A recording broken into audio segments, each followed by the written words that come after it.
Bucks are seeking trade offers for Giannis Antetokounmpo. They're listening ahead of the NBA draft, and the Lakers are back tonight trying to avoid elimination. That game is at 7:30. OKC is currently an 11.5-point favorite in that one. And the San Diego Padres split the series against the Arizona Cardinals. They will be back, or not the Arizona Cardinals, St. Louis Cardinals. They will be back tomorrow against the Milwaukee Brewers. Summit Racing has the parts, tools, and accessories to keep your ride summer road trip ready. You'll find everything for pre-trip maintenance and essentials like emergency roadside kits. Shop summitracing.com and enroll in the rewards program to get more power in every purchase.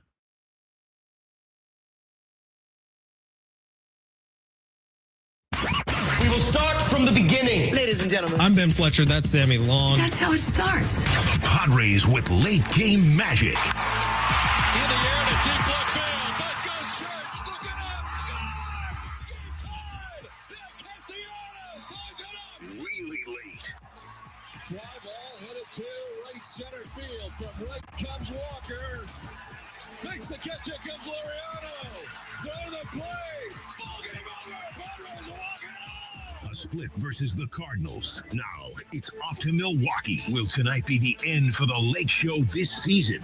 Plus, I want winners. Dubois plus 165 on the KO. Well, maybe it got twisted. I like Chimaya via submission in UFC 328 on Saturday night. Mistakes happen. Give me the Timberwolves plus 4.5 at home as home dogs. Everybody hang on. This can get a little rough. And I like the Sixers to cover at home tonight, minus 2.5. Why is this happening? I think there's been a mistake. You guys are doing it wrong. now let's get to the San Diego Sports 760 studios and get in the zone with Fletch and Sammy. Yeah, let's get it going on a Monday. What's happening, everybody? Ben Fletcher, Sammy Long with you till 2 o'clock today. Sammy will keep the party rolling after that till 3, going along with Sammy. Schaefer and Sliwa will be your afternoon drive home. We got a busy one for you today. Tons to react to from over the weekend. Most of it sports, some of it pop culture. The roast of Kevin Hart will be dissected on this show today. Of course it will. It is San Diego Sports 760. Thank you for being here. If you're listening to us on the app, hit that little plus icon in the top right-hand corner of your screen on the free iHeartRadio app. That adds us to your presets, just like an old school car radio. Now on a free application you can have on your phone. By the way, the best app for live audio listening in the world, the free iHeartRadio app. All right, we have a pair of tickets for you today. Russell Dickerson is going to be at Gallagher Square on May 21st. We'll be giving those away coming up very, very soon. But Sammy, are you ready to have a great show? I am ready to have a great show. We got a lot to get to, man. NFL schedule release is trickling out. We got a new game added this morning. National holiday on Thursday. We'll tell you in a little bit. We had the UFC fights on Saturday night, which I thought were tremendous. How about an upset win for Sean Strickland? That cashed me a little bit of money. We'll talk about it in a little bit. We got the Padres splitting a series 2-2 with the St. Louis Cardinals. And I was talking to Sammy probably, 30 minutes before the show. And we both kind of looked at each other at the same time. We were like, I don't really know what to say about this Padres team because I don't really get it. If I'm being quite honest, they got outplayed in all 4 of these games against the St. Louis Cardinals. Somehow they win 2 of them. So I'm going to give you 4 numbers that worry me about these San Diego Padres and 1 number, which ultimately is the one thing that we all have to be excited about with the San Diego Padres. So here are my 4 numbers that worry me. 24 wins, 12 of them are come from behind late inning wins. So of their 24 wins so far this season, half have been come from behind comeback wins, which is a credit to the Padres, I guess, but that does worry me a little bit because that luck doesn't always stay with you for a full season. Number 2 number that worries me, Manny Machado has a 191 batting average, and that's a big one, man. You're talking about the bulk of your salary this year is going to a guy who career hitter, he's in the 260s, and he's hitting 191 for you at this point. He did have the game-winning sac fly yesterday. They split a series in which they got 14 hits over 4 games. That's number 3 that worries me, maybe the one that worries me the most for the Padres, because this offense is just completely inept. And number 4 that worries me, Fernando Tatis Jr. has 0 home runs. Fernando Tatis Jr.'s bat has 1 home run from Nick Castellanos, and Fernando Tatis Jr.'s glove has given up 1 inside the park grand slam. The one number that gets me excited about the Padres, they're 24-16. And all the other numbers really don't matter. It is the record at the end of the day, and they got 24 wins and 16 losses. That's tied for first atop the NL West. That's a pretty damn good number. But the rest of it is all trends, right? And nothing is trending in the right directions for the Padres, at least offensively. Defensively, pitching's been fantastic. Have we seen Walker Buehler that good in 3 years? I don't think so. The pitching's unbelievable. Lucas Giolito was phenomenal in his final start in his rehab start with AAA. Like Lucas Giolito's coming back probably a week away. So pitching, you feel pretty good about the Padres right now. Offense, I don't know that I've ever felt worse. Text line's already popping off. 70470. Start your message with team. How do you feel about the Padres? Because it is. I was watching the games this weekend. Right, it's hard because they're atop the NL West right now, tied atop with the Dodgers. So it's hard to get on here and bash them. But when you're watching the games, it's like they look ugly. Like it is a hard watch sometimes. I thought St. Louis was better than the Padres in all 4 games this weekend. In all 4 games. I mean, they should have won yesterday. They didn't. Again, it's a credit to the Padres that they came back in the game. Sure. But you can't. So we're really going to get to know because the next 2 weeks, the Padres got a tough schedule. You got the Brewers on that schedule. You got the Mariners. You got the Dodgers. You got the Phillies who are heating up. So these are teams that, despite that the Dodgers have been struggling a little bit and the Mariners haven't been the same team, these are teams that you're not going to be able to win 2-1. You may get a game like that, but you're going to have to outscore these teams because the lineups are too good to just shut them down completely. It's hard because they put themselves in these positions where they have to have these late inning heroics. It's nice to know that they can do that, as evidenced by yesterday. And it was exciting when Castellanos hit the bomb. And you felt like once it went to extras and the bullpen with Estrada came in was money, Morejon, you felt like the game was over. But it is like the bats are so anemic right now that if they don't pick it up, and it's kind of getting hard every week coming on here going, we assume Machado and Tatis are going to get it together, or Merrill, they're going to get it together. It's going to happen. Well, I mean, we're into May now, almost mid-May. It's May 11th, and we're still having the same conversation. This isn't a slump. They're not playing good baseball. So it's great that they're winning games. That's all you can ask them to do. But it's hard to come on here and be like, hey, Padres look great because they don't really look that good. Yeah, I mean, at least you could say Fernando's hitting the baseball, which he is.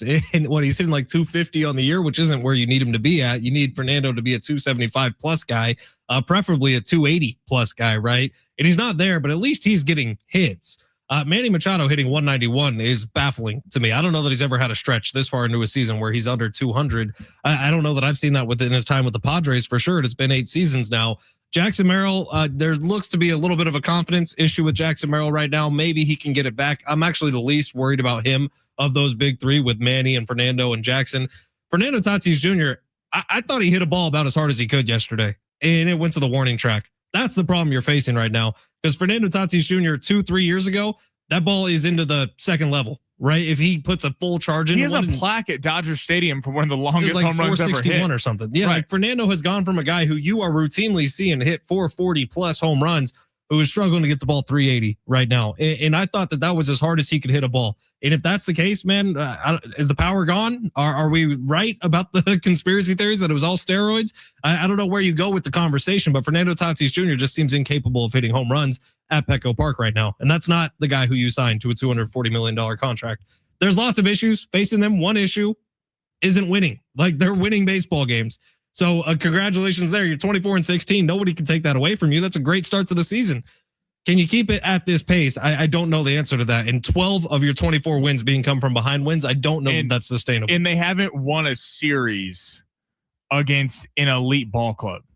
They've won a series against some decent teams. They can change that over the next 2 weeks. Exactly. They get a real opportunity because like the Cardinals splitting it. If you're the St. Louis Cardinals and you come into San Diego and you take the records and you go 2-2, I think you feel pretty good about where you are. Now, I think if you're the Cardinals, you look at Saturday and Sunday and feel like you let games slip through your grasp, especially on Sunday. The Padres, bats did come alive a little bit late on Saturday, but they're going to get a real opportunity. They're games that are going to be nationally televised. Anytime you play the Dodgers, which we will be covering, obviously all week next week, people are going to pay attention that aren't just Padres and Dodger fans. The Mariner games on Saturday is on Fox primetime. Like there are some opportunities for this Padre team to show that they can hang with the elite, but they haven't really had a decisive series win against a team that you're like, they're going to be there in the playoffs at the end of the day. And 14 hits over 4 games. That's putrid, terrible. Is what that is. That's it's awful. And somehow they get 2 wins out of it, which is incredible. But yeah, coming up, Brewers are next. That series starts tomorrow. And then the Mariners are the weekend series in Seattle, and then they're back home next Monday, a week from today, for their first series against the Doyers. The Mariners are weird. They haven't had a great start to the season, but you think that they're going to put it together at some point. Like, they have all the talent. They just haven't put it together. They were a game away. They were, an out away from the World Series last year, getting to the World Series. And it just hasn't translated to start this year with mostly the same roster. All right, we're going to get to the big three here of our number one. We will get to the NBA postseason coming up on the other side. Should Wemby have been ejected? Should Wemby have missed a game? A little spicy. Oh, the NBA stepping in for one of their stars. I don't know about it, man. All right, let's get to the big three here of our number one. Sammy, smash. Your lunch break is here. Ready to go back to the office and knock the socks off your friends? Coworkers? It's time for the top stories of the day. The Big Three. All right, if you want to follow the show, a couple ways for you to do so on YouTube at San Diego Sports 760. That is live now. Jump in the comment section. On Twitter at Fletch and Sammy. You can follow us there. Give us a repost. Why not? Give it to more of your followers. Sammy, where are we heading? All right, there's a lot to get to today. That really is, man. Let's start with the UFC. So Sean Strickland pulls the upset over Khamzat Chimaev on Saturday night. Is the champion of the world, the middleweight champion of the world. How impressive was Sean Strickland? And is he the next kind of face of the UFC? Look, Strickland is coming off a couple of fights where he didn't look that great, and he looked tremendous on Saturday night. You could tell he spent a little extra time building up some strength. You could tell he spent this entire training camp for this fight working on grappling because Khamzat could not get him to the ground. And that was the whole fight, right? Khamzat's this incredible wrestler, and if he would have gotten Strickland to the ground in a compromising position like he did in the first round, that fight would have gone his way. There would have been a submission at some point. But from the second round on, Strickland's takedown defense was so perfect. It really was perfection. It was a masterclass. And for someone like me, who I prefer standing up and throwing down, that was the perfect way for him to fight that fight. That was the only way for him to fight that fight. Congratulations to Sean Strickland. I know our text line is already roasting you, Sammy, for picking against him. I know. The American Psycho, and he is a psycho. Let's just make that very clear. Put on a tremendous fight, deserved the win. And I thought it was very funny that afterwards Khamzat went to Dana White and's like, I'm not fighting at this division anymore. I'm bumping up in weight class. Give me the next star up there. Yeah, I was surprised how, credit to Sean Strickland. He fought a great fight, and it's surprising after being taken down the first round and Chimaev really kind of controlling it on the ground. You felt like, watching it live, I was like, oh, this is going to be just Chimaev dominating for 5 rounds. If he can choke him out, then I thought that was how the fight was going to play out. One guy got tired, and it wasn't Sean Strickland. Right, and Sean Strickland, he kind of did the Rocky in Rocky 3 where he let Clubber tire himself out and then take over in the back half of the fight. I'm surprised, like Sean Strickland, he only threw 10 shots to the body, 5 of 10, and he had 118 of 302 punches land to the head. Now, if you're Khamzat Chimaev, I don't understand how you're getting pieced apart like that. It was Sean Strickland's boxing that really kind of, Chimaev isn't used to having those kind of hands come back at him because usually he's dominating on the ground. Very impressive from Sean Strickland. He's kind of the Floyd Mayweather of the UFC. You either love him or you hate him. There's not a lot of in between, and people are gonna tune in and watch his fights simply because of that. So, got to give Sean Strickland a lot of credit. That was an impressive win. All right, the Cowboys Giants. It is official. It is schedule release week here on Thursday, May 14th. But we're gonna get some dates leaked out so far. Cowboys Giants Sunday Night Football. What team has the higher ceiling this year? That's week 1 Sunday Night Football, by the way. Week 1, yeah. They're getting the Dallas Cowboys and they're getting the New York Giants, 2 of the most watched teams in football head to head. I love this. It's a divisional matchup right off the jump. I think it's fantastic that the NFL's doing this. And look, there's a real argument to be made about who has the higher ceiling. Sitting here right now, I would tell you the Dallas Cowboys have the higher ceiling, because we don't know what we're going to get from Jackson Dart after a year full of injuries. Is he going to be able to keep himself on the field? That's the biggest question for me. We don't know what we're going to get out of Cam Scatterbo, who last year had a horrific ankle injury mid-season. Is he going to be the same guy who he was the first 6-7 weeks of the season, or is that injury going to change him? Malik Neighbors missed most of last year with injury. So the New York Giants just have a lot of question marks. They're a team that we think is going to be very fun. The Dallas Cowboys have gotten better since last year, and it was already an elite offense. Their defense is starting to really come together. I think the Dallas Cowboys have had a tremendous offseason. And so Cowboys have the higher ceiling for me this year. If we're talking the next 5 years, it's absolutely the New York Giants, if they can reach it with health. Right. The Giants are for the future. The Giants are going to be a fun team this year. Could they sneak in the playoffs? We'll see. I think a lot of that depends on, how good, if Washington can bounce back, and how good the Eagles are. because the Eagles on paper are still the Philadelphia Eagles, but you're starting to wonder if this whole kind of formula, this core group of guys reached the peak, won a Super Bowl a couple years ago. Are they going to be the same? The Giants are fun. Jackson Dart, Malik Neighbors, Cam Scattaboo. I mean, they got so much talent. Adding a couple big time pieces in the draft.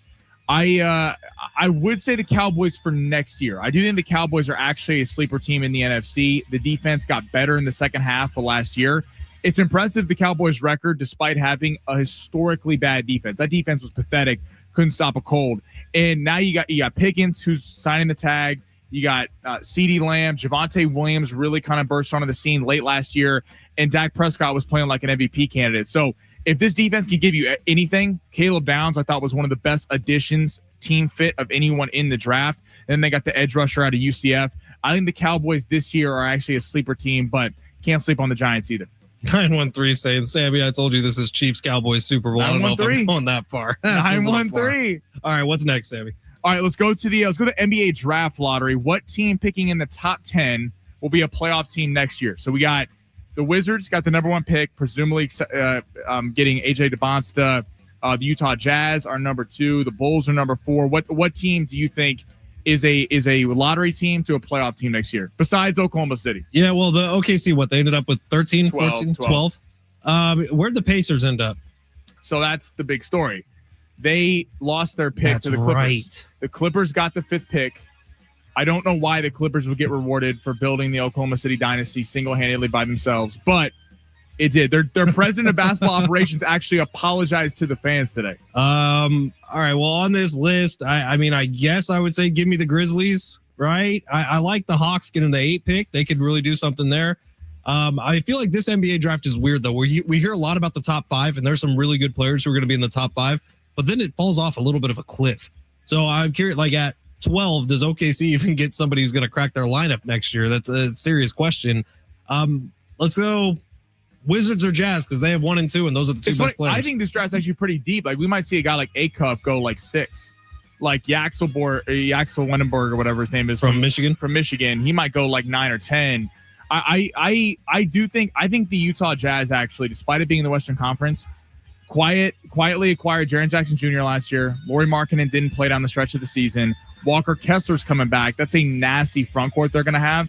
And Keontae George kind of became a quasi-star. You added Darren Peterson to that mix or an Acuff or a guy like that, and now you have a couple wings. Like this team was a lot better than their record because they were trying to tank. And you look at the Wizards, too. I mean, you had DeBonsta in there, Trae Young and Anthony Davis, and like Keyshawn George was a decent player, too. So I think some of these teams are at the top of the draft because they were probably not as bad as their record because they were avidly tanking, might actually make some noise next year. All right, we got one series done in the NBA playoffs. Another series may be coming to an end tonight. And should Wemby have been ejected? We'll get into it on the other side. It's San Diego Sports 760 live on the iHeartRadio app.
San Diego Sports 760, Ben Fletcher, Sammy Long with you till 2 o'clock.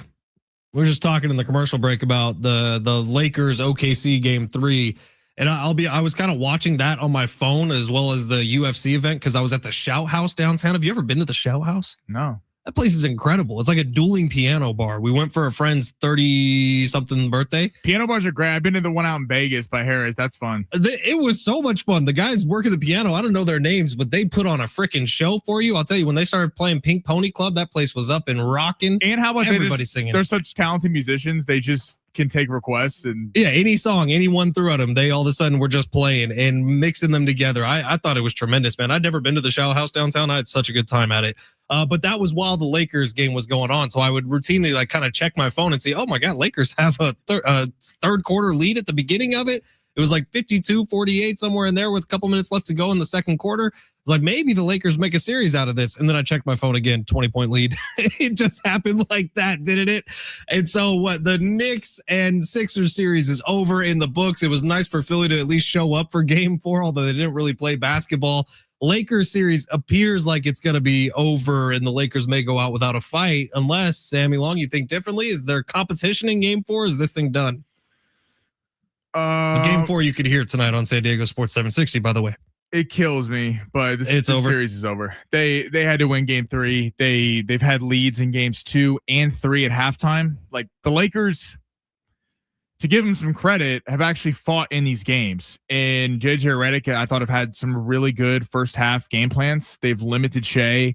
They've created some easy buckets, but it's just, we were talking about at the break. It's the depth is not even comparable. I mean, they have Isaiah Joe coming off the bench. Jared McCain had 15 and 18 in games 1 and 2. Cason Wallace had double digits the other night. The Lakers don't have that. They don't have like Jake LaRavia has not been what he was early on in the year. Kennard was good in game 3, but they don't have the scoring off the bench to even compete. So you get late in these games and the starters are sitting or they're just starting to get tired after being juiced up for the first part of the game.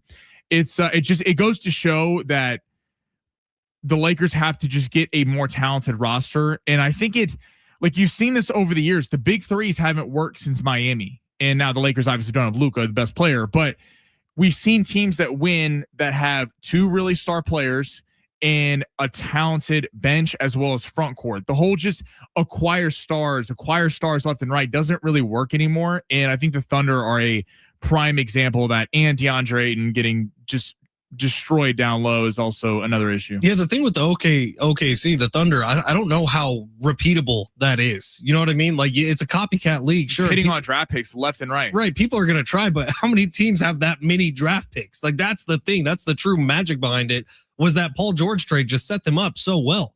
And they were able to stockpile. Bro. They stockpiled so much and they've hit on a lot of them, which has led to this success. In which, yeah, they might have 2 stars, but OKC, if you watch them play, even when SGA is off the court, there's no drop off. Sometimes they've been better in this series when SGA's been off the court. But they just have waves and waves they can throw at you. So I don't like GMs across the league just need to get better more so than anything. I don't know how repeatable it is, but maybe the most fascinating series by far in this round of the postseason is the Timberwolves and the Spurs. So there was an absolute battle on the court last night, if you were watching, between these two teams. Minnesota ends up winning game 4. Series is tied 2-2, but the drama all came with Victor Wembanyama getting ejected. So I don't know if everyone's seen the play. I'll try to do my best to describe it. Wemby gets a rebound on the defensive end. He has the ball in his hands. He is clearly getting fouled as they're trying to reach for the ball.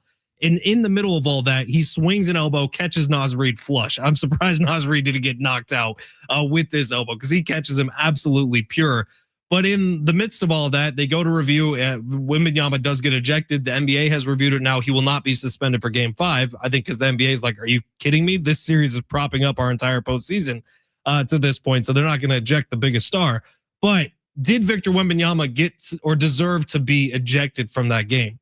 Text line will tell you, no, he did not. And the NBA just wants this series to go on. 858. For me, I'm kind of agreeing with what De'Aaron Fox said after the game. And he's one of the guards for the San Antonio Spurs, tremendous player. And he said, look, if the whistle would have blown before Victor Wembanyama, when he actually got fouled, the elbow never would have been thrown. And I'm kind of there because Victor Wembanyama is clearly getting fouled before he throws the elbow.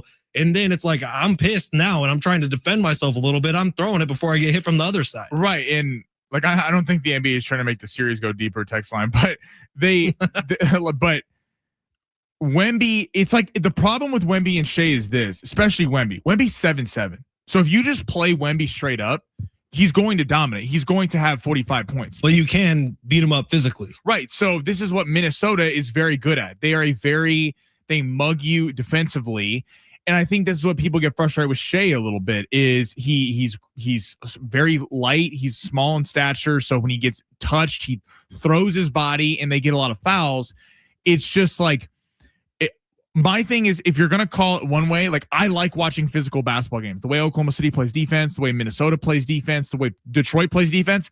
I'm all for letting guys, grab and foul. Like it should be a more held back whistle in postseason. Exactly. And it is, but it does feel like the refs they know Oklahoma City plays great defense. They know Detroit plays great defense. So they get away with a lot of stuff versus other teams and the Lakers are just not on that level. So I'm not talking about the Lakers, but are just then all of a sudden Minnesota's playing a really physical type game. And then I was like, whoa, Wemby. I'm glad they didn't suspend him for game 5. That would be a shame to kind of swing the series that way. But yeah, it was a little excessive. But I mean, if anyone else had done it besides Wemby, they'd be like, throw him out of the game. It's just Wemby did it. So everyone's like, oh, how could you throw him out of the game? I mean, he did elbow Nasri in the face, but hey, it was a clean shot too. If you're teaching someone how to elbow in the UFC, I know. Watch that video because it was a clean shot straight to the face. All right, it's San Diego Sports 760. On the other side, we'll talk some NFL schedule release, plus the Chargers making a big splash in free agency, and we'll get back to the Padres as well. It is San Diego Sports 760. You're listening live on the iHeartRadio app.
This report sponsored by Anderson Plumbing, Heating, and Air. The Washington Wizards got the #1 pick in the draft lottery yesterday. They're presumably going to be taking AJ DeBonsa, the star forward from BYU, out of the NFL. We got our first matchup, Sunday Night Football of the season. John Harbaugh and the Giants are hosting the Dallas Cowboys on week 1 on Sunday Night Football, and the Chargers land David Njoku on a 1-year deal, the former Browns tight end. Choosing the right home service company isn't just about fixing what's broken. It's about trusting who's in your home. That's why homeowners count on Anderson for friendly professional service that keeps everything running right. Visit AndersonPHA.com.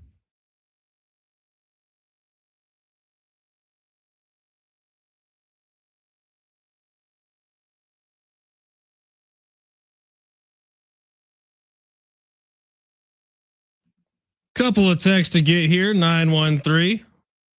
Fletch, be honest. Would you stay at the Pfister Hotel with all that paranormal activity going on? Yeah, the hotel that the Padres are staying at this week in Milwaukee, or the hotel all teams stay at when they visit the Brewers for a series, is called the Pfister Hotel. It's Pfister, I think.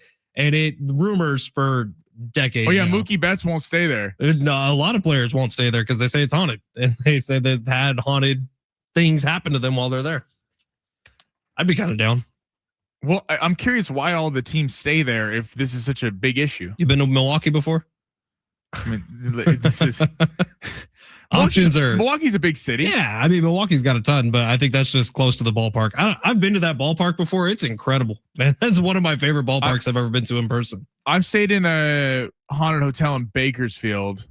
That one, yeah, I can't remember if anything happened, but I want to stay at the one here, the Whalen House, something like that in Old Town. Yeah, I don't think it's a hotel where you can. Yeah, rent you can't rooms. stay there. I just want to go there and not leave. Like stay there for a night and live stream on YouTube or something. Oh, the chair in Old Town that keeps rocking. Yeah, there's a lot of weird stuff out in Old Town. We dug into the history of it one time, and Old Town pretty freaky. The stuff, cemeteries, right? Yeah, the Old Town. I love me some Old Town. Old Town. I'm not staying in the Whaley House tonight. I would like to at some point. I want to live stream the entire night with Travis Dale, and I want to just see because if something's going to happen, it's not going to happen to me. It will happen to Travis Dale, and I think the reaction would be the most hilarious thing you'll ever see. Hey, we got 9 chances for you to win $1,000 every single weekday with the Bonus Bucks contest every hour from 9 a.m. through 5 p.m. Listen for the keyword, then enter it at sportssd.com. Your next chance to win $1,000 coming up very, very soon here on San Diego Sports 760. We also have those tickets for you to go see Russell Dickerson out at Gallagher Square at Petco Park on May 21st. Just keep listening for your chance to win those. Maybe if the Padres are staying at a haunted hotel this week, their bats might get scared into hitting. How nice would that be? Just put a little life into those things with the afterlife, if you know what I'm saying. That's what they should ask. Should ask him at the media scrum. Fernando Tatis Jr. should just leave his bat at the base of his bed, and maybe a ghost will get into it that starts hitting home runs. Spirit will possess the bat. The spirit of Babe Ruth, perhaps, will possess Fernando Tatis Jr.'s bat and allow him to hit the ball not to the warning track, but into the bleachers, which we haven't seen in far too long. Yeah, if you want to talk about the media scrum, we can for a second here because our buddy Derek Togerson's in the middle of it today for some reason. I didn't think his question was all that bad, but he asked Nick Castellanos after the game. I can't remember the exact wording, but it was something like, do you find it funny that you using Fernando Tatis Jr.'s bat was the cause for Fernando Tatis Jr.'s bat to hit the first home run of the season? Something like that. And Castellanos just responded and said, that was rude, and then moved on. You know what he should have responded back with? Go, that's factual. Right. I mean, it's a thing that happened, and someone was going to ask that question at the press conference, and maybe Derek Togerson wasn't perfect with the way he asked it. I found no faults in the question. I found no fault in the answer, really, from Castellanos. That was a funny response to it, and Castellanos seems like a funny guy. But people are mad at Derek Togerson. I'm just get a life. It wasn't that bad. At least someone's asking questions. You know what I mean? Yeah, there's a lot of people that ask some puff questions in that media scrum, so it's nice to see Derek Togerson asking some real questions. It's not like it wasn't like, hey, you sleeping with somebody's wife? No, it wasn't anything crazy. It was just something that happened that is hilarious. By the way, Nick Castellanos breaks his bat, uses Fernando Tatis Jr.'s bat, and all of a sudden a home run in a huge situation for the Padres. Like, that's a funny story, man. And Fernando Tatis Jr. I go back to hit a home run with that. I go back to our hero, Steve Hartman, who asked Tom Telesco if he was his boss, would you fire Would you fire yourself? One of the great press conference questions of all time. Hey, Tom, it's Steve Hartman from Extra 1360. Let me ask you this. If you were your boss, would you fire yourself? Amazing question, by the way. Because like, what do you say? You're like, no. He's like, no, Steve, I wouldn't fire myself. Dude, Tom Telesco is actually a pretty good dude. I kind of feel bad that he got lumped in with the Chargers leaving situation, but I actually do like Tom Telesco. I've met him a couple times. All right, speaking of the Chargers, I don't know if everyone saw it. David Njoku is a Los Angeles Charger. Look, this helps the offense a lot. I think Njoku's kind of been a good soldier in Cleveland for a while, dealing with a revolving door of quarterbacks. He always seems to get his numbers. He's never had one of those incredible years, but every once in a while you see David Njoku pop off for 150-yard, 2-touchdown game. I'll tell you, he's a very good tight end and an intimidating presence to have out on the ball field. David Njoku with Justin Herbert on the paper looks like an excellent pairing, man. And this was a really nice signing for the Chargers. Right. He had 384 receiving yards last year, but his whole career with Cleveland, he's been waiting to break out, except he's had a gazillion different quarterbacks. Right. And what do they talk about with a tight end? Quarterback's best friend. A lot of those quarterbacks couldn't get the ball down the field. So there's a lot of running game with Nick Chubb or, Kareem Hunt or whoever was there at the time. But I think this is a great signing. You got Gadsden already. The 5th round pick from a couple years ago is already kind of broke out. Amarian Hampton, you got to figure is going to take a second year jump. He had some pop last year. You're getting the tackles back. This is like, we talk about Josh Allen having pressure, Lamar Jackson having pressure. These quarterbacks we talk about every year that they don't win a Super Bowl getting pressure. This is a big year for Justin Herbert, and he's 0-3 in the postseason. Now, you can look at that a couple different ways. Last year, you didn't have the tackles. It was on, full display when New England was all over him in the pass rush. The year before, didn't really have any receivers, did throw 4 interceptions, but a few of those were popped up in the air. And then his first time, the big blown lead against Jacksonville. Herbert's got a lot because now he's got Harbaugh, who's, we know, kind of done the culture with the Chargers. McDaniel was one of the great offensive minds in the game, and as an offensive coordinator, one of the best in the league. Yeah, you could argue that I don't think the Chargers did enough with their receiving core. I think relying on Quentin Johnston, Ladd McConkey's good, but he's not great. I think they're lacking a little bit there. But there's hard pressed to find more people with more pressure on them than Justin Herbert this season. Well, especially because of what they've surrounded him with. Like, the offensive line should be back to health this year. That was a huge weakness for them a year ago because Joe Alt and who's the other guy? Rashawn Slater. Rashawn Slater got hurt before the season even started. Joe Alt got hurt just a couple games in. And then Omarion Hampton got hurt for a little bit in the middle of the season. They never really had a wide receiving core. David Njoku is a receiving tight end. Like, get this very straight. He is going to be a weapon for Justin Herbert to throw the ball to. And the Chargers, man, the pressure's on because this defense is getting older by another year.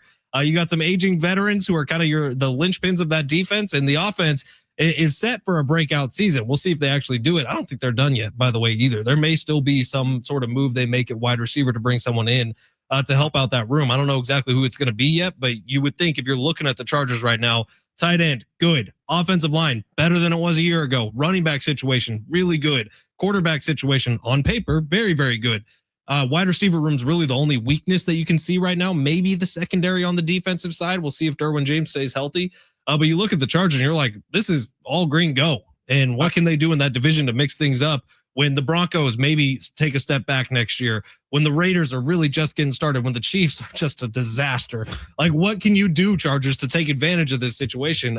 They're definitely a team to watch this year. I'm not going to do my thing where I say dark horse Super Bowl. Colin and J-Mac were talking about Super Bowl. I'm like, these boys need to win a playoff game first. And trust me, I'm like San Diego. I hate the Chargers for different reasons because I'm a Chiefs fan. But I'm like, calm down. Now, I am curious with the AFC what this year's like. Because last year you had the 3 best teams in the AFC all have pretty down years. When you're talking about the Chiefs, I guess the Bills had a good year, but it wasn't great. And then the Ravens, who were awful last year. I'm curious if it was an off season where we're going to be talking about the same quarterbacks for the top next year: Burrow, Mahomes, Lamar, Allen. I wonder if we go back to that, or are these, because the Broncos were living off one-score games, just like the Chiefs did 2 years ago. Chiefs went 11-0 in one-score games, came back to bite them last year. They completely flipped the other way, couldn't win, had only one win in a one-score game. I'm curious if we saw a changing of the guard with the Patriots and Broncos. I don't think so. I don't believe in either of those two teams. I think it's going to look a lot more like, I think Burrow will be back in the conversation. I think the Ravens are going to be really good this year with Lamar. I think the Chiefs will be back in the conversation. I do think the Chargers are going to be a very good team this year with their tackles back. It was kind of hard to get a read on them because the pass protection was just god awful last year, and the Bills will be back too. So it's going to be a fun AFC playoff picture because I wonder if we're going to start seeing new trends or if that was just kind of a 1 year blip. All right, speaking of the NFL, we now have 4 games that we know of, really 3.5, because we don't know who Seattle's playing in the opener yet. But Seattle will be hosting the first game on the first Wednesday of the NFL season. Niners-Rams will play game number 2 on the Thursday night. That's the Melbourne-Australia game that will be on Netflix. Now, we also know week 1 Sunday night football is going to be the Dallas Cowboys at the New York Giants. I think I have that right. Yeah, at the New York Giants. And then there's a Cowboys-Ravens game that's on the schedule for like week 13 already, the Rio game this year. And then what, you just found out Chiefs are playing in Seattle at some point? Yeah, that's just at some point. We don't know when. We don't know when yet. All right, so more. We'll start getting more games tomorrow, and then a lot of games on Wednesday, and then we'll full schedule with everybody releasing their own videos. You know how the Chargers social media team likes to put together. That's something. When the Chargers win is when the social media team for the Texans draft usually do a pretty good job. The Jaguars do a tremendous job. There's a trend. Right. There's a trend with what teams do good at the schedule release. Those will all come out on Thursday. All right, it's San Diego Sports 760. Can Sammy get us a winner? The weekend was rough. I take full responsibility. That is 1 for 4, not acceptable. I hold myself to a higher standard. Daniel Dubois was the one that came through for me, but we got a little Monday get back for everyone. Getting back to it. Coming up next on Long Shots at San Diego Sports 760. You're listening live on the iHeartRadio app.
We haven't even talked about the roast of Kevin Hart, and I promise you we will, Yes, coming sir. up in hour number 2. So if you want to get your reactions in, 70470, start your message with team. If you watched the roast of Kevin Hart last night on Netflix, let us know how you feel about it. I, for one, really liked it. I laughed great. a lot, and it doesn't take much to make me laugh, and I was highly entertained the entire time. And I know there's been mixed reviews of it online, and everyone's trying to compare it to the Tom Brady roast.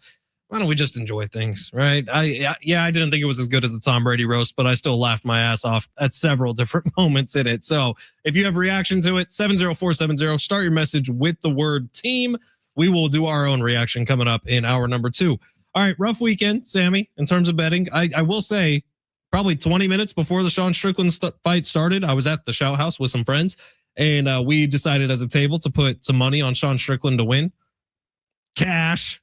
Nice odds too. Yeah, Strickland. I did not call that fight right. I thought for sure Chimaev would smoke him. I mean, I just didn't think. We kept hearing about the rumors out of the gyms that Strickland was a underrated wrestler. I also grappler. thought if it went to a decision, there was no way Sean Strickland was going to win. And it was a split decision. So on one of the judges' scorecards, Hazmat won. Which is a little surprising to me. I thought after the first round, I thought Strickland dominated the rest. Maybe not dominated, but I thought Strickland clearly won every round except for the first. Yeah, I mean, it's just Strickland deserves a lot of credit again after that first round. The first round with Chimaev controlled it for most of it. I was like, oh, this is I thought Strickland would tire out because that's what Chimaev does. Chimaev, you're so busy worried about not trying to wrestle on the ground that you expend all your energy. And the fact that Strickland doesn't have one punch KO power, it's more of he's a combination puncher. I didn't think he'd be able to keep Chimaev off him, but man, Chimaev, he just never been tested by someone with those kind of hands, and he was just constantly, jabbing, working his jab all night, and Chimaev didn't know what to do with it. And not getting locked into anything on the ground. Like I thought the Sean Strickland takedown defense was the story of the fight because that forced everything back up to feet. And once they were on the feet, Sean Strickland was clearly the better puncher in terms of just trading blows with each other. So, but it was all about the takedown defense. Incredibly impressive win for Strickland. Let's see if we can get an incredibly impressive win from Sammy Long on a Monday. Sammy, we ready to go for this? We are ready. Go ahead, smash. You looking for some luck? Want to win big? Gotta play big. You are so money and you don't even know it. Time to take a chance Say that man his money. with long shots. Lots of baseball teams have an off day today. Yes. A couple basketball games. Yes.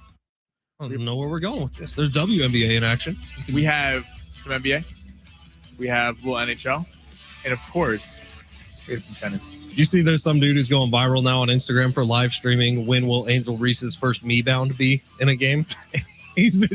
Which a me-bound, if you don't know, it's when you get a rebound on your own shot. And Russell Westbrook made them famous. Yeah, he's been betting the under on 2.5 minutes, and I think so far off the season, there may have only been one game played, but he cashed in game number 1.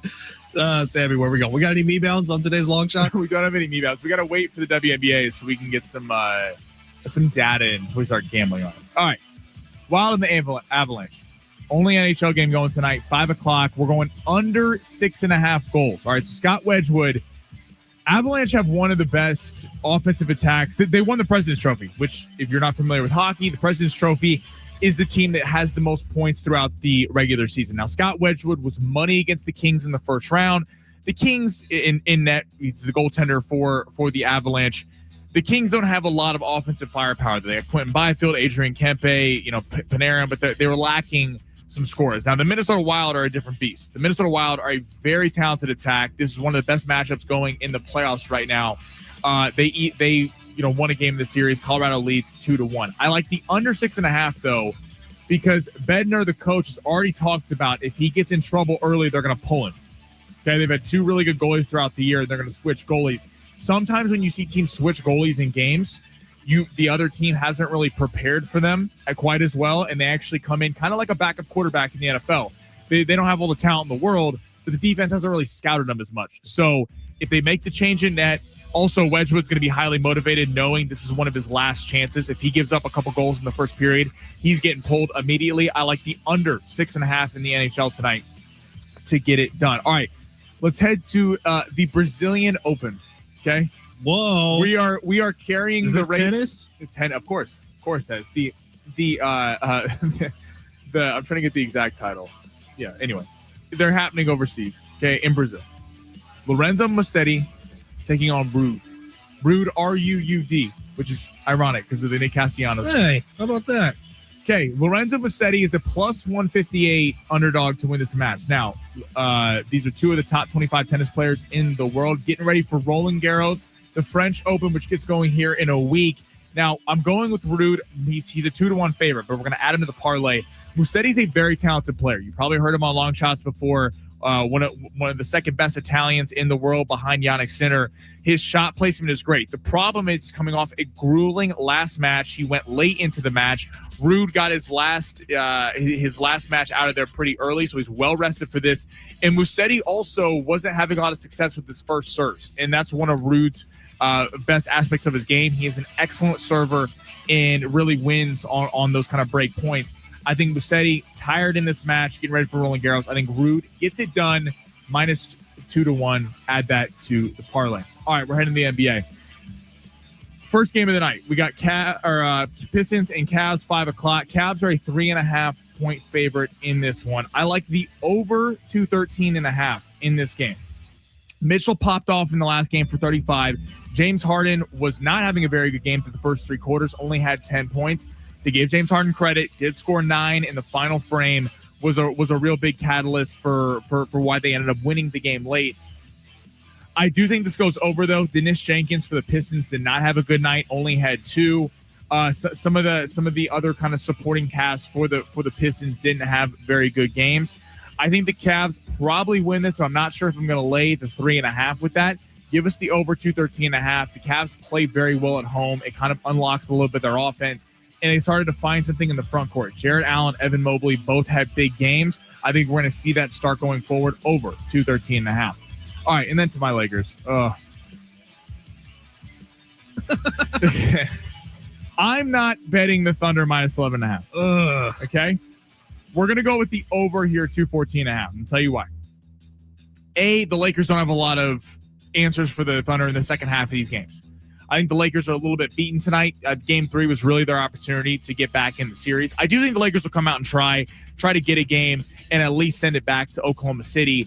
Austin Reeves did not have a very good performance. He had 9 assists in Game 3, but his offense was not there, only 17 points. DeAndre Ayton was an abject abomination last game. He has to be better.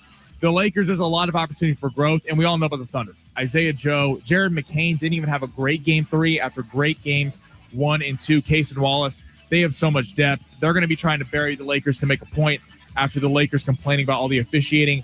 But this is a big game for Austin Reeves, and he's trying to earn a contract. I think he's going to have a big game tonight for his own personal gain. I do like the over 214.5 in this game to close it out in Los Angeles. So over 214.5, over 213.5. I like the under 6.5 goals in Avalanche and Wild, and I like Ruud to beat Lorenzo Musetti at the Brazilian Open minus 2-1. You can find it on Kalshi. How rude. The 2 words that echoed throughout the halls of Petco Park the other night. I did text Derek Togerson and asked him if he wanted us to share anything on his behalf, and he has not responded to me yet. We'll see if he does. It is San Diego Sports 760, hour number 2, as well as some Russell Dickerson tickets coming up on the other side, plus our reaction to the roast of Kevin Hart. If you watched it, send us a text, 70470. Start your message with the word team. We'll read all those coming up in hour number 2. It's San Diego Sports 760. You're listening live on the iHeartRadio app.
Sport is sponsored by AutoZone. Get in the zone. Padres got an off day today after going 2-2 against the Cardinals over the weekend. They'll be taking on the Brewers starting tomorrow, a little bit of an earlier start time at 4:40. And the Lake Show on life support tonight, taking on Oklahoma City. Game 4, Thunder looking to close them out.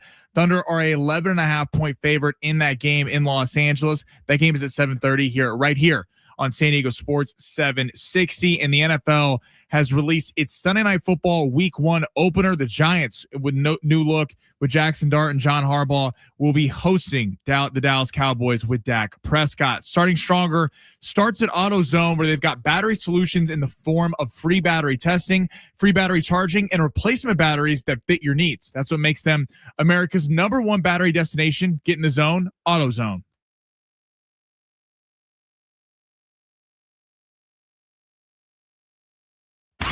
We will start from the beginning. Ladies and gentlemen. I'm Ben Fletcher. That's Sammy Long. That's how it starts. The Padres with late game magic. In the air to deep left field. Back goes Church. Looking up. Gone. Game tied. Then Castellanos ties it up. Really late. Fly ball headed to right center field. From right comes Walker. Makes the catch. Here comes Laureano. Throw the play. Ball game over. Padres walk it off. A split versus the Cardinals. Now it's off to Milwaukee. Will tonight be the end for the Lake Show this season? Plus, I want winners. Dubois plus 165 on the KO. Well, maybe it got twisted. I like Chimaya via submission in UFC 328 on Saturday night. Mistakes happen. Give me the Timberwolves plus 4.5 at home as home dogs. Everybody hang on. This could get a little rough. And I like the Sixers to cover at home tonight, minus 2.5. Why is this happening? I think there's been a mistake. You guys are doing it wrong. now let's get to the San Diego Sports 760 studios and get in the zone with Fletch and Sandy. Yeah, let's get it going here on hour number 2 on this very, very special Monday. You ask, why is it a special Monday? Because it is NFL scheduled release week, baby. We got, 3.5 games so far. We're going to have a bunch more games come out tomorrow and Wednesday, and then Thursday, the full schedule will be released for the NFL season. We know they're going to release all the international games coming up on Wednesday morning on NFL Network. The full schedule gets released Thursday, and like happened already this morning, we'll start finding out about some big matchups on prime time throughout the week this week. We got Cowboys-Giants for week 1 today. We will get more as the week goes on. Cowboys-Giants, they put, it felt like for years, every time on the first Sunday Night Football game of the year. Makes sense, Dallas and New York. But this is actually a fun matchup between the two teams this year to lead off the season. I think it's phenomenal, man. I can't wait to see how Jackson Dart looks in year 2. I can't wait to see how a lot of the Giants look in year 2 or year 3 in Malik Neighbors' case. And then the Cowboys, it's like, did this offseason work? Did the trade of Micah Parsons and the return they got back for him work? We find a lot out about the Cowboys this year. A team that could definitely be a serious factor in the NFC postseason. Cannot wait for the NFL to get back. I believe we're like 71 days away from training camp opening up, for legit training camp opening up. And it's going to be very exciting. Rookie camps are going on across the league right now. You're starting to get reports out from all these different teams that have their first eyes on first and second year players. I don't know if you've seen what the Niners have been saying, Sammy, but they're very excited about year 2 of a healthy Michael Williams. They're very excited about Stribling, their wide receiver they drafted in the first round out of Ole Miss, or the start of the second round, I should say. But this is the time of year where it's fun. You're starting to get eyes on guys. The beat reporters for all these different teams are giving you the scouting reports on all the new faces who are coming to the teams. I love this time of year in the NFL. I think it's fantastic. There's storylines now every day from now until Super Bowl Sunday. There will be storylines coming out about your team, and that's good news for you if you're an NFL fan, which most of you should be if you're listening to this show. But it is San Diego Sports 760. We'll talk about those San Diego Padres. I gave you my list of numbers that concern me, and then one number that's kind of keeping my hope going for the Padres right now. I'll give you a hint. The one number I like is the record for the San Diego Padres. That's about it. I guess Bogart's batting average I've liked so far this year, but it's like Bogart's batting average is juxtaposed with that of Fernando Tatis Jr. and Manny Machado, and that makes you a little worried. Like, Bogart should not be the best hitter on this team, but he has been so far this year. So the Padres are such a mixed bag. I said it at the beginning of the show, but I don't even know how to talk about this team. It's like they're winning a bunch of games, but have they ever looked good winning them? And the answer, especially this weekend, was absolutely not. Well, it felt like it felt like they were extremely fortunate to win games on Saturday and Sunday. Now, I give them credit for winning the games. Again, they're tied atop the NL West, but when you're kind of trying to look through the tea leaves, like, does this team look like a possible contender? Everything around the Padres looks like a contender. The bullpen, the starting pitching, the supplemental pieces in the batting order. But it's frustrating. It's hard watching Fernando Tatis Friday night when he has the air in right field and his bat is non-existent. Manny Machado, I know he had the game-winning sac fly yesterday, but we're not going to sit here and pretend like Manny Machado's had a good season. And Jackson Merrill looks lost at the plate. And it'd be one thing if we're just a couple weeks in, but you're like, they're going to get it together. They're going to get together. I mean, it's May 11th, and we're having the same conversations. And this is where the schedule really picks up. The Brewers in the NLCS last year, the Mariners in the ALCS last year, the Dodgers won the World Series coming into town after that, the Phillies, who got off to a terrible start, starting to pick it up. So the Padres have a great opportunity over the next couple weeks to really prove that they can be that big time threat in the NL. But you have a hard time buying that this record's going to last if these dudes don't get it together. Because if they don't, I don't know how long you can keep winning games 2-1, 3-1. Having these kind of late inning heroics. It's great seeing what Nick Castellanos was able to do off the bench. It was a bomb, by the way. It was a no-doubter. What a hit. What an at-bat. Get the count to 3-2, 2 outs, literally down like your last pitch, and to hit that home run was impressive as hell. It's just not even off the bench. He was playing, but the AJ Preller deserves all the credit in the world. Sure. All the credit in the world for putting this roster together, because if it wasn't for him, this team wouldn't be competitive because the stars are not playing like stars. And then we have the situation from after the game yesterday where Nick Castellanos was asked by our friend Derek Togerson, a regular member of the show here, about how he feels about hitting the first home run with Fernando Tatis Jr.'s bat of the season. Castellanos responded, "How rude." We get this text earlier in the show, says, "Fletch, can we ask Togerson about asking Castellanos if he would let Tatis hear about hitting a home run with his bat before Tatis did?" To which Castellanos replied, "That's rude. Togs getting controversial on us, Fletch." I did ask Derek Togerson about it. Here's his response. And by the way, Togerson's like off of social media, so he probably doesn't care, but doesn't even know that a lot of social media is mad at him right now. But he says, quote me on this, quote, "I get Nick wanting to defend a teammate, and that is admirable. However, one, it's true he has more home runs with Tatis Jr.'s bat than Tatis does. Two, ball players give each other crap all the time, so I'd be shocked if someone didn't bring it up long before me. Three, what's rude is Fernando jogging after a ball he botched, hanging extra runs on his pitcher. He lost the moral high ground a long time ago, and it's getting extremely difficult to continue defending him." Factual. Quotes from Derek Togerson in a text he just sent me. I think everything he said is true. I thought that was despicable, by the way. Fernando Tatis Jr. in right field, he lets a ball go under his glove, bases are loaded, and turns around and jogs after it. It's pretty pitiful, honestly. Well, and doesn't talk to the media after on Friday night, which was another conversation. But curious what Kevin has to say about that coming up tomorrow. Oh, yeah, we'll definitely be asking him about that. You should ask him, because when I ask him a question like that, he gets very feisty. No, that's the one part where Kevin will stand up and say something, man. Remember when Tatis just kind of left him on hold last year? Kevin was pissed the next day when he came on the show. I'm sure he'll have big thoughts about Fernando too.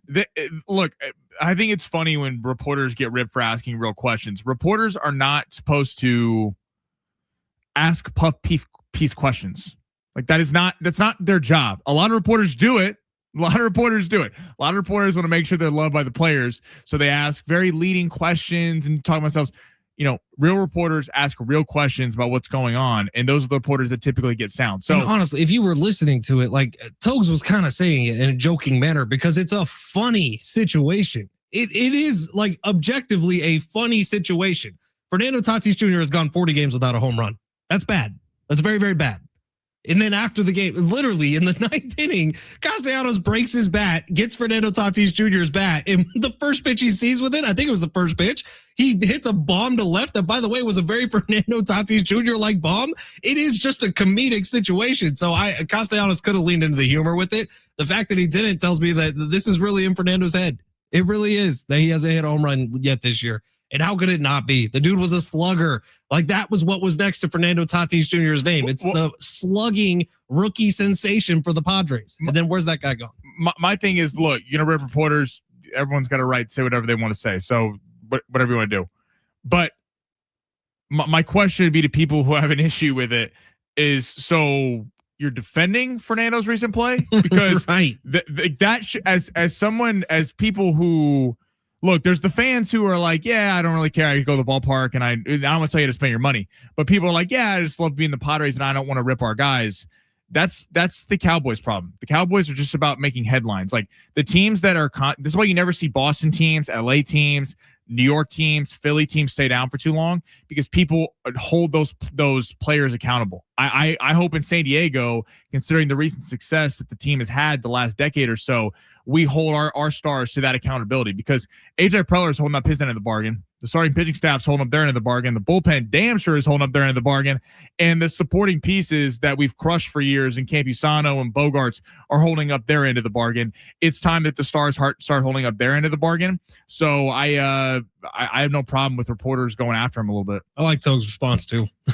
He doubled down, man, as he should. All right, it's San Diego Sports 760. Let's get to the big three of hour number 2. I do have just a question to throw out there. Actually, prompted by a question that the 619 or the 913 just texted in. What is Fernando Tatis Jr.'s over/under on home runs the rest of the year? Like, what are we setting that number at? Like 10? Because they've played 40 games, so they have 122 left. Like, honest question, what should the number be that you set Fernando Tatis Jr.'s over/under? To start the year? Do we know? I think it was 22.5, which would have been an easy over. So 10, 11. I'm kind of there too. Like, I think that's the number. I mean, you wonder if he gets one, if he starts kind of, they come fast, right. But yeah, I mean, disappointing that we're having this conversation. All right. It's San Diego Sports 760. Let's get to the big three here of hour number 2. Sammy, go ahead. Smash. Your lunch break is here. Ready to go back to the office and knock the socks off your friends? I mean, coworkers? It's time for the top stories of the day. The Big Three. By the way, internet, it was comedic. The angle that Togs was coming at that was joking. And everyone's taking it very, very seriously. All right, Sammy, where are we going? Per Ariel Helwani, the fight is close to being made. Max Holloway, Conor McGregor, potentially for late this summer. Not done yet, but it says close. It's on the goal line. It's got to be in Vegas. Definitely has to be in Vegas. Who do you favor in that fight heading into it? I mean, it'd kind of be silly to not take Max as the favorite. I'm sure the opening line will be Max Holloway at like a minus 125, something like that. Look, 10 years ago, this is a Conor McGregor fight, right? But think about how much Max Holloway has fought over the last couple of years. Hell, he had maybe one of the best UFC fights in history, literally, against Dustin Poirier, right? That was the point at the middle of the ring, middle of the octagon. So it'd be hard for me not to take Max as the favorite right now. However, if Conor does the psycho Conor thing, the thing that he did in that documentary that made us all kind of fall in love with Conor McGregor, and really gets ready for this fight and comes in the right headspace, it has his body right and is in shape a little bit, this could be one of those moments that we look at like Tiger in 2019 of the Masters, where he comes back and shocks the world and gets a win. Like, Conor's considered the GOAT for a reason, because at one point he was the scariest MFer on the planet. Can he get back to that a little bit? He might be able to win this thing. I love that card, by the way. Well, Vegas will set this line because they don't want to be liable, because all the public money is going to bet McGregor, because they just want McGregor to win. Holloway will be the favorite, rightfully so. It's a good matchup because Holloway's not going to wrestle Conor. Like, you don't want to put him up against a Charles Oliveira or a guy like that, where they're going to take McGregor to the ground. You're never going to see the vintage Conor McGregor, and he's not going to have a shot. No, Max Holloway gets it. He'll stand and fight. Now, McGregor, he's a total wild card. You don't know what you're getting. I mean, the last time he was at the peak of his powers was a decade ago. Jose Aldo, the Diaz fights. You know, he fought the last time in the UFC, Cowboy Cerrone. That was good, but that was 4 or 5 years ago. Had the Mayweather boxing match. So, like, what's his headspace? If it's peak Conor McGregor, yeah, he's got a shot. Holloway probably wins this fight, but it's a fun stylistic matchup. They'll talk a lot of mess leading up to it, and it'll sell very well. All right, heading to the NFL, Aaron Rodgers. So, odd story. Ian Rappaport last week reports that Rodgers on his way to Pittsburgh, likely to sign with the Steelers. So Rodgers did go to Pittsburgh over the weekend, still has not met with the Pittsburgh Steelers. And the GM, Khan, goes on a radio show and is like, yeah, we're still in touch with them, just kind of, not really taking a side. Do you think he's a Steeler, and why is this dragging out? Because he's Aaron Rodgers, and he likes to drag things out. We aren't going to get anything official on this until like a week before training camp, just like we did last year. This is kind of his MO. This is what he's going to do. And look, better or for worse, Aaron Rodgers is going to be in the NFL next year. He's going to be on the Pittsburgh Steelers. I highly doubt this is a situation where he went to Pittsburgh, had a conversation, and then afterwards decided to retire. I think this is all kind of part of his offseason script. He needs to go on a few more appearances on the Pat McAfee show before he makes anything official. Sammy. I just Pittsburgh Steelers, man, are just beholden to this guy. Look, I get they got Michael Pittman, DK Metcalf. They might actually have a quasi-exciting offense this year because they finally have a number 2 receiver. Last year, DK Metcalf was great, but it doesn't matter how great DK Metcalf is if he's getting doubled on every single play and no one else can get open.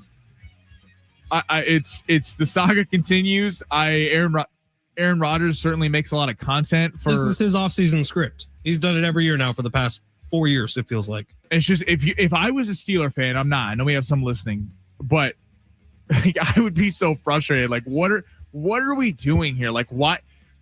Aaron Rodgers, yes, it's more exciting if he's playing than a Drew Aller or a Will Howard, the former quarterback from Ohio State.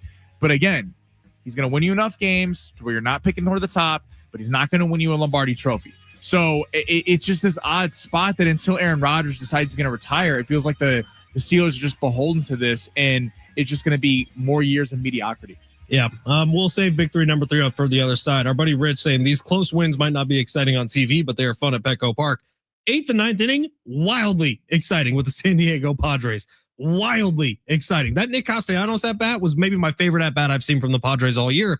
Unfortunately, it just gets a little bit muddled in with, I don't know, innings 1 through 7, which could be incredibly frustrating to watch so far. But Rich, you're spot on. The energy in the ballpark's amazing. The 45,000 plus on a nightly basis is incredible. When these big moments happen, and it's been from Ty France this year, Xander Bogaerts has had plenty of them. Nick Castellanos just had his big moment. It is wildly fun. And the torturous Padres are the torturous Padres, man. But when does the luck run out? Because so far this season, 12 of the 24 wins have been come from behind close wins, which I don't know that number is sustainable. I really don't. Look what happens with NFL teams when they win every game by 1 possession.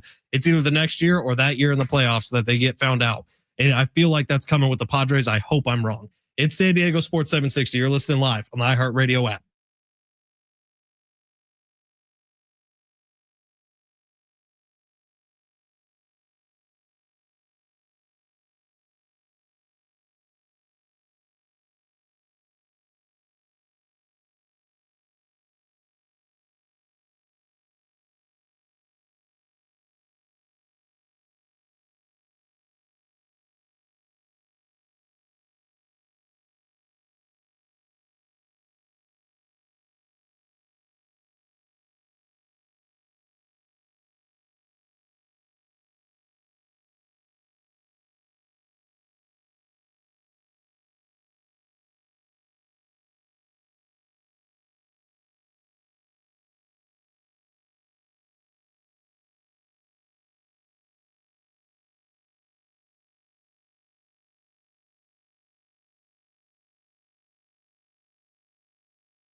Some pretty great words that I'm about to read to you. It's Fletch for Valley View Casino and Hotel. You ready for this?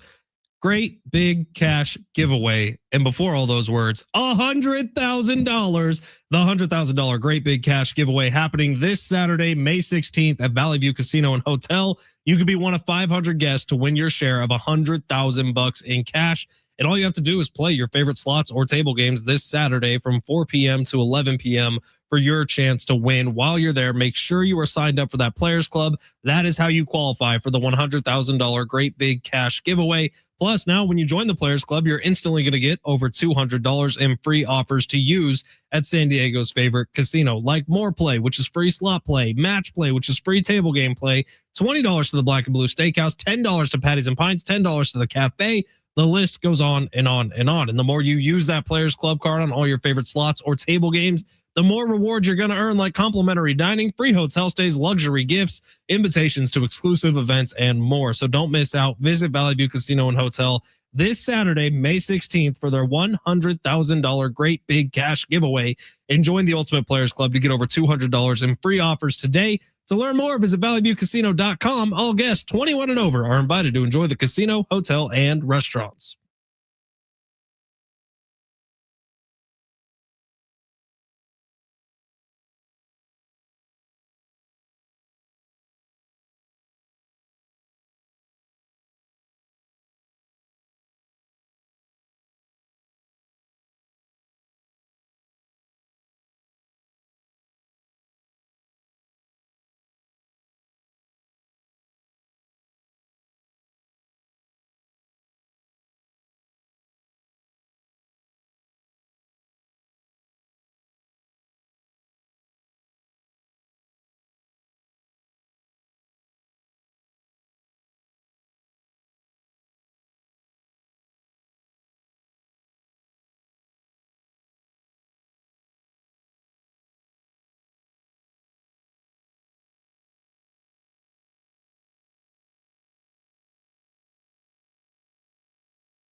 San Diego Sports 760, Ben Fletcher, Sammy Long with you till 2 o'clock today. Sammy's going to keep the party rolling after that. Schaefer and Sliwa will be your drive home. All right, I'm trying to do some math here because what's going on over there? We're going to talk some roast right now, if that's okay with everybody. Of course, dude. That was I watched all 3 hours last night. If you missed it, last night was the roast of Kevin Hart. I'll tell you, I've watched basically the first hour and a half, maybe 2 hours. I stopped watching right when Draymond Green was about to do his set, so I saw a majority of the heavy hitters, the funny stuff. I missed the big surprise reveal, which I don't know if we want to say that or if everybody already knows. Everyone's already seen it. It's Cat Williams. He was the big surprise reveal. Right. Who hates Kevin Hart and said he was an industry plant, all that. Right. So this roast, according to the internet here, got 26 million views by the morning after its release, which is today.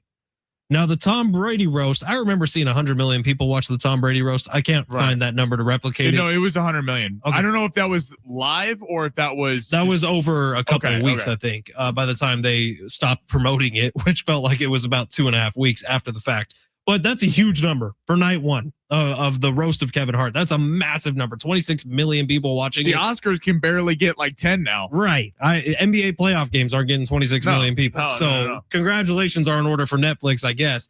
Look, you think what you want about it. I know we got some text saying The Rock sucked. I didn't see The Rock set. Sammy, did The Rock, was he awful? So I'll read this text. 760, the roast came out firing and sputtered out. The Rock killed the flow. He wasn't funny and way too long. I thought Rock was funny. Now he was definitely kind of drunk. Which, really? Oh yeah. He had been hitting that tequila a little bit, but I thought it was great. Now, I thought Shane Gillis was good. Like at first, I think he was kind of settling into being a host, and then when he got into doing jokes, was great. I thought he was hilarious. Jeff Ross, great. I thought Regina Hall was really funny. Cat Williams when he came out was pretty crazy. That was shocking. My line of the roast, which is not getting talked about today. Everyone's clipping Pete Davidson's set, which I thought Pete Davidson's set was pretty funny. Everyone is clipping the parts where Jeff Ross was talking about who was the girl that everyone was making fun of. Chelsea Handler. No, Cheryl Underwood. Yeah, Cheryl Underwood. Dude, that was Because crazy. people are upset about what Jeff Ross said about her. People are upset about what Pete Davidson was saying. It's a roast. Who is getting upset about a roast? You're supposed to say the worst things you could possibly think of. Yeah. That's what makes it funny. But I thought the line of the night, bar none, the most clever joke I heard all night was Shane Gillis talking about Draymond Green, saying Draymond Green won 4 NBA championships the same way Ringo Starr was a part of 11 #1 albums. I thought that was hysterical because nobody talks more smack than Draymond Green, and nobody has been more carried to 4 NBA championships than Draymond Green. It was great. Like they came out firing. I know what you're saying, what text line's saying about how I was surprised they had so many heavy hitters go early. Gillis is obviously hosting. Jeff Ross. They used to have Jeff Ross close it right before when he was on Comedy Central, but Netflix does it off the top. I thought The Rock was pretty funny when he like can't repeat it on air, but when he pulled his shirt open, like that is some pretty kind of crazy. But I love the roast, man. I hope they do like Shaq's asking to do one. Well, you feel like they're calling it the GOAT roast, right? They got Tom Brady first, and that was great. I thought the roast of Tom Brady, it hit the nail on the head. I think it's something we all needed to be able to laugh at something together. And Tom Brady kind of being uncomfortable with the whole thing added to how great it was. That's okay to your end. That's cut you off, but I think some people are criticizing it. I think that's the difference. Brady looked genuinely uncomfortable at times, like pissed off at times. Like Kevin Hart was just great about it. Like Kevin Hart was just laughing when they talked about him cheating. I was like, he didn't care. He was just laughing the whole time. So I think that added another element. Well, that was the other part about the Tom Brady thing was the stories that came out afterwards. Like, if you ever heard Tony Hinchcliffe talk about the roast of Tom Brady, he said off mic, Tom Brady said, "I'm going to shove my shoe with something to him," like it meant it. It was serious. Well, and then Giselle was like offended. Right. And he's like, I didn't know they were going to make fun of my marriage. I'm like, dude, shut up. It's a roast. And it had a long lasting effect that I'm not sure this Kevin Hart one will. That being said, there were some lines that had me cackling, dude. Absolutely doubled over laughing. I hope they do more of this too. You know that Netflix is going to try to give LeBron tens of millions of dollars to do one of these after he's done playing. I don't think LeBron's going to do it. LeBron, I feel like would be more like Brady. Like, I don't know that LeBron is going to sit there from a bunch of comedians to let him rip. Like Shaq would be great. Shaq would sit there, laugh the whole time. Like he's been on the roast of Emmitt Smith before. I thought it was good. I thought it was funny. Kevin Hart had a great rebuttal. And usually we don't have comedians doing the rebuttal. Usually it's like Charlie Sheen, James Franco, someone like that. But I hope they keep doing this, man. I love the Comedy Central roast. Love them on Netflix. It's very needed for our society to sit there and laugh. I think so too. And by the way, I Comedy Central roast, we're not getting 26 million viewers. Oh no, because a lot of people didn't have the channel. Thank you, Netflix, for making this accessible to everybody. And I had a hell of a time watching it, man. I thought Usher kind of killed it at the beginning. How about Lizzo? Lizzo was funny. Did Lizzo not steal the show for a little bit? And then Shane Gillis afterwards was like, you know what? I actually met Lizzo earlier this week. Turns out she's awesome. I'll tell you though, the only bomb in the night, Tiana Taylor. What the hell was that? Like, who approved that set? So I did not see her set, but she was the gal in One Battle After Another. Kevin Hart, you could tell because it was going so bad, was trying to kind of help her out, like live on. That was the only part of the roast. I was like, okay, this is like secondhand embarrassment, uncomfortable. All right, Jay Silves is, I also thought that was one of the funniest jokes when they were like the Draymond name lineology. Oh, yeah. That was great, Jay Silves. It was all funny. Worth a watch, man. I would say go give it a watch. It's 3.5 hours. I'm going to try to watch the last hour and a half tonight. We'll see if my wife lets me have the TV for that long. But it's San Diego Sports 760. We'll get back to the Padres, get a little NBA playoffs on the other side. Plus, Russell Dickerson tickets coming up in the next 10 minutes. Don't go anywhere. Live on the iHeartRadio app.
Sports sponsored by Anderson Plumbing, Heating, and Air. Padres go 2-2 against the Cardinals over a 4-game set. Off day today on the road, taking on the Milwaukee Brewers for a 3-game set starting tomorrow. That game will be at 4:40. Lakers basketball tonight at 7:30. Hear it right here on San Diego Sports 760. Lake Show looking to stay alive as the Thunder go for the sweep. They are 11.5-point favorites in Vegas. And then per Ariel Helwani, Conor McGregor, Max Holloway expected. It's right on the goal line, quote, on the goal line to be made for later this summer. Conor McGregor's return to the octagon. Choosing the right home service company isn't just about fixing what's broken. It's about trusting who's in your home. That's why homeowners count on Anderson for professional service that keeps everything running right. Visit AndersonPHA.com.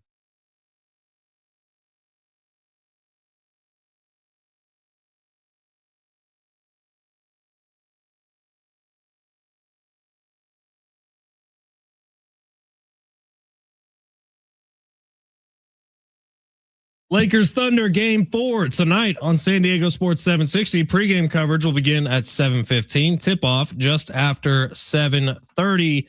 We got Russell Dickerson tickets for you. They're coming up within this segment, so don't go anywhere. He's playing May 21st at Gallagher Square at Petco Park. For tickets and event information, please visit Ticketmaster.com. But we'll be giving those away here in just a few minutes, so don't go anywhere. All right, Padres over the weekend. I gave you the 4 numbers I'm worried about and the 1 number that has me excited with the San Diego Padres earlier today. If you missed it, here they are. Numbers that worry me for the San Diego Padres. They've had 24 wins so far this year. 12 of them are come from behind late inning wins. Number 2, Manny Machado has a 191 batting average and it's May 11th. What the hell?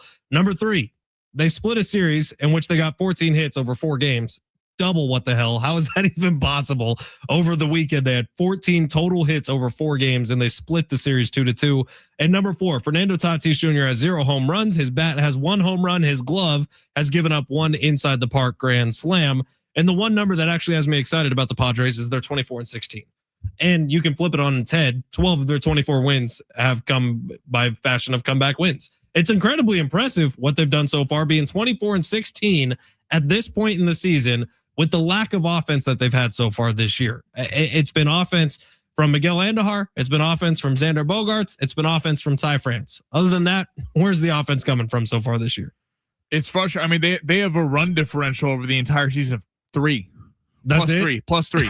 That's it? like the Dodgers have the same record and they're like 68, 69, something like that. Now, again, there's right, and that's impressive. Well, that's in and of itself. Like 24-16 with a run differential of 3 is outrageous. How you look at this team, I think, completely relies upon whether you have faith in the big 3. Right. It's all glass half full, glass half empty. You can look at it either way, and I can make arguments either way right now. I would say I'm leaning towards glass half empty, if I'm being completely honest. Well, I think for the first part of the season, people looked at it and were like, wow, look at the Padres. They're winning all these games. The bullpen, the starting pitching staff has been so much better than expected. I mean, again, if you would have told, we talked about all offseason concerns about the starting pitching staff. Do they have enough? Who's their 4th and 5th starters? If you would have fast forwarded to May 11th and said Joe Musgrove has not pitched yet and Nick Pivetta hasn't pitched in weeks, and the return, the expected return date is right around the All-Star break, people go, oh, well, the pitching's god awful. Well, the pitching has been pretty serviceable. Has it been the greatest? No. Could it be better? Yes. And that's where you're excited, is how good the pitching staff has been, not just the bullpen, but knowing that Musgrove's coming back at some point. Pivetta's coming back at some point. Giolito hasn't even pitched yet. So we're sitting here, we're kind of worried about the wrong thing. The starting pitching staff, you feel like is in good hands, especially phenomenal, by the way. But then the way you look at this team, if you go, I fully expect Fernando, Merrill, and Machado to get together, you're like, this team's going far. But I'm not going to lie, all those stats you read off there, Manny Machado with the 191 batting average, Tatis in the 600s with OPS. By the way, he's at like a 245 average. So if you want to listen to people tell you that it's raining, but really they're doing something to your leg, like his batting average isn't that great either. So right, everyone who's talking about like, well, at least he's hitting the ball. He is at a better clip than Manny Machado, but not a lot. I mean, Bogaerts leads the team with 7 home runs. Merrill has 5. It's just hard. It's hard. It's hard to keep coming on here every day and going, well, they'll get it together. They'll get it together. it's one thing when it's week 1 of the season, week 2. Like we're a month and a half in now and heading into a large part of your schedule. The next 2 weeks where you're playing teams that either won the World Series or were in the ALCS and the NLCS. So this is not the next 2 weeks to mess around and go, well, they'll get it together.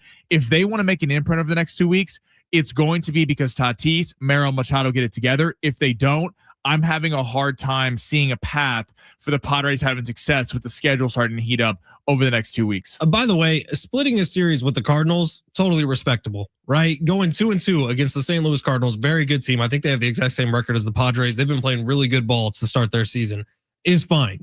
That's not necessarily the number that concerns me over this last weekend. Going 2-2 against the Cardinals, I would have taken that before the series started, by the way. It's the fact that they got 14 hits over 4 games. It is the one number that's not going to lie to you. That is a pretty putrid number. 14 divided by 4 is what? And what does that break down to? Just over 4 hits per game? Like, that ain't enough. And I think it's less than under that. 4 hits per game. Under 4 hits per game, right. And that's just not enough. And for a team that is as good as the Padres should be, you should want more than that if you're a Padres fan. I know our buddy Rich on YouTube is getting upset with me a little bit because I'm poo-pooing the Padres a little bit. And he's talking about how much fun the games are at Petco Park, and that's 100% true. And these late inning heroics, like Nick Castellanos lit a freaking bomb at Petco Park. That was awesome to see. And what a moment for him. It's a 10-plus pitch at bat. He comes through with the game-tying home run, a 2-run home run in the 9th when the Padres were dead and done. Like, that is so much fun, and baseball can provide you those moments. Is it sustainable over a 162-game season? We've seen it for the first 40. Can they keep it going for the next 40? Well, that's the case. You give them that they're gritty. I get them that, and again, with the bullpen that they have, they're never out of games because like yesterday was a perfect example. Cardinals look like they're going to win the game. Castellanos comes through with the bomb.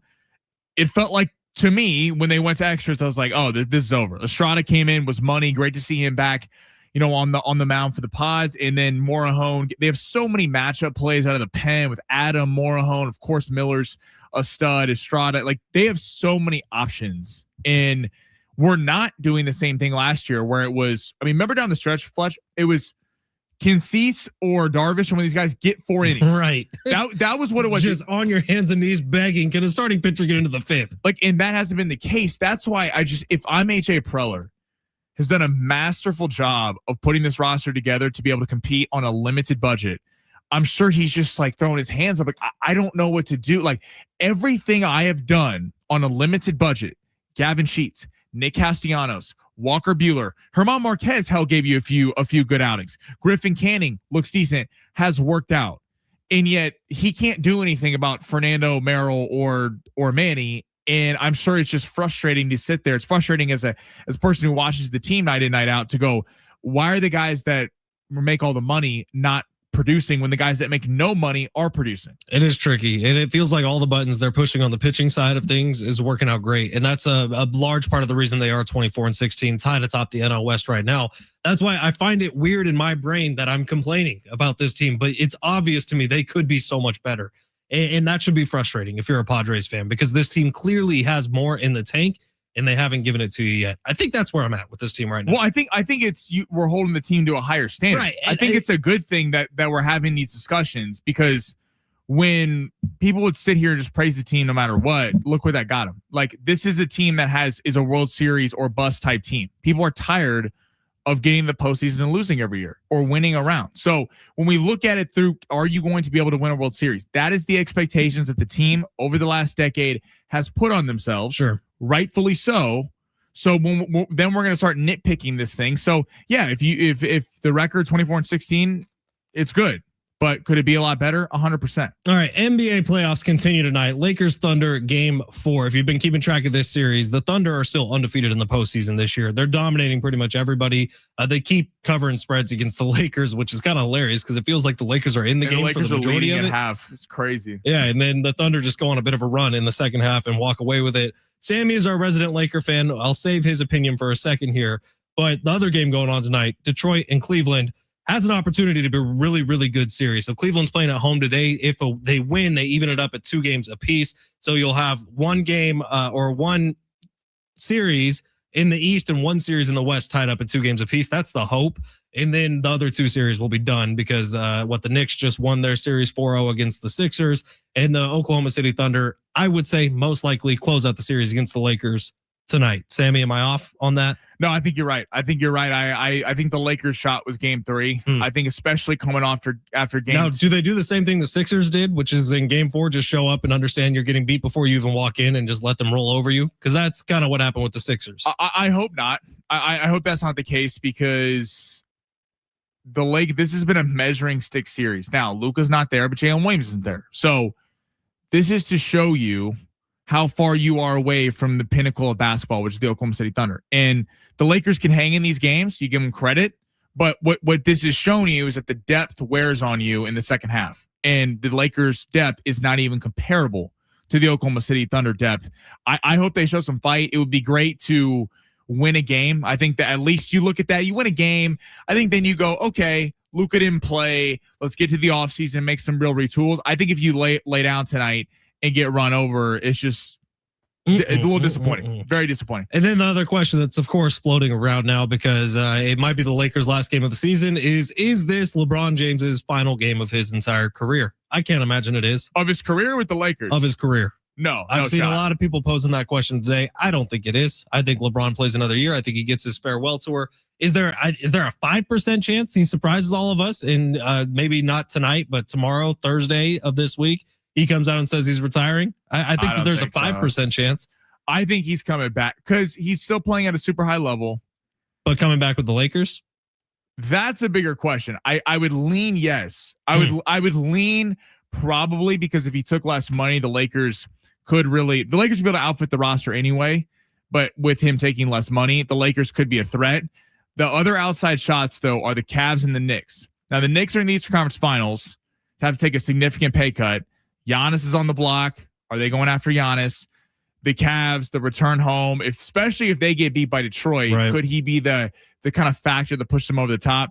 I think that's a bigger question whether he's back with the Lakers, but I definitely think he's back next season somewhere. Right now, your chance to win a pair of tickets to go see Russell Dickerson taking some country music on May 21st at Gallagher Square in Petco Park. For tickets and info, please visit Ticketmaster.com. If you would like to win a pair of tickets, Sammy, what caller number do we want to give these to? Let's do caller number 8. Caller number 8, you're going to the show, 877-767-4760. If you want some Russell Dickerson tickets, call now. Caller number 8, you're going to the show. It's San Diego Sports 760. We will wrap this thing up coming up next live on the iHeartRadio app.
All right, let's see here on YouTube. Some chats for today. Jay Silv says tied for the division. Crazy but true. It is wild. Padres Dodgers tied at top of the NL West. Steven says Castellanos exclamation point. What a moment for him, man. I was happy for Nick Castellanos getting that moment. What a at bat he had. It was I think a 11 pitch at bat, and then to come through with the home run yesterday was huge. Jay Silv's also saying sustainability will continue to be the issue in question for the Padres. And Steven says 20th in home runs, 30th in hits, 28th in batting average, 28th in on base percentage, 24th in slug, 27th in OPS. Shout out to Steven for all those stats, man. Thank you for doing some digging for us, Steven. Yeah, it is wild. Like this Padres team, it would be easy for me to come on here and go 2 hours of, oh my God, they're 24-16 tied atop the NL West. Look at this team go. They're winning in spite of all the hitting issues, and all that's true. I can't believe they got out of this weekend series, winning 2 out of the 4 games against the Cardinals. But ultimately, I'm looking forward a little bit. And this series with the Brewers is a big test, man. Can this offense get any sort of life into it? That's going to be the question, whether we're talking about the Padres as serious World Series contenders or if they're a team who's going to make the playoffs and get knocked out in the first round by the Chicago Cubs or by whoever in the National League. They get a real opportunity over the next couple of weeks to prove all the naysayers wrong. Sure.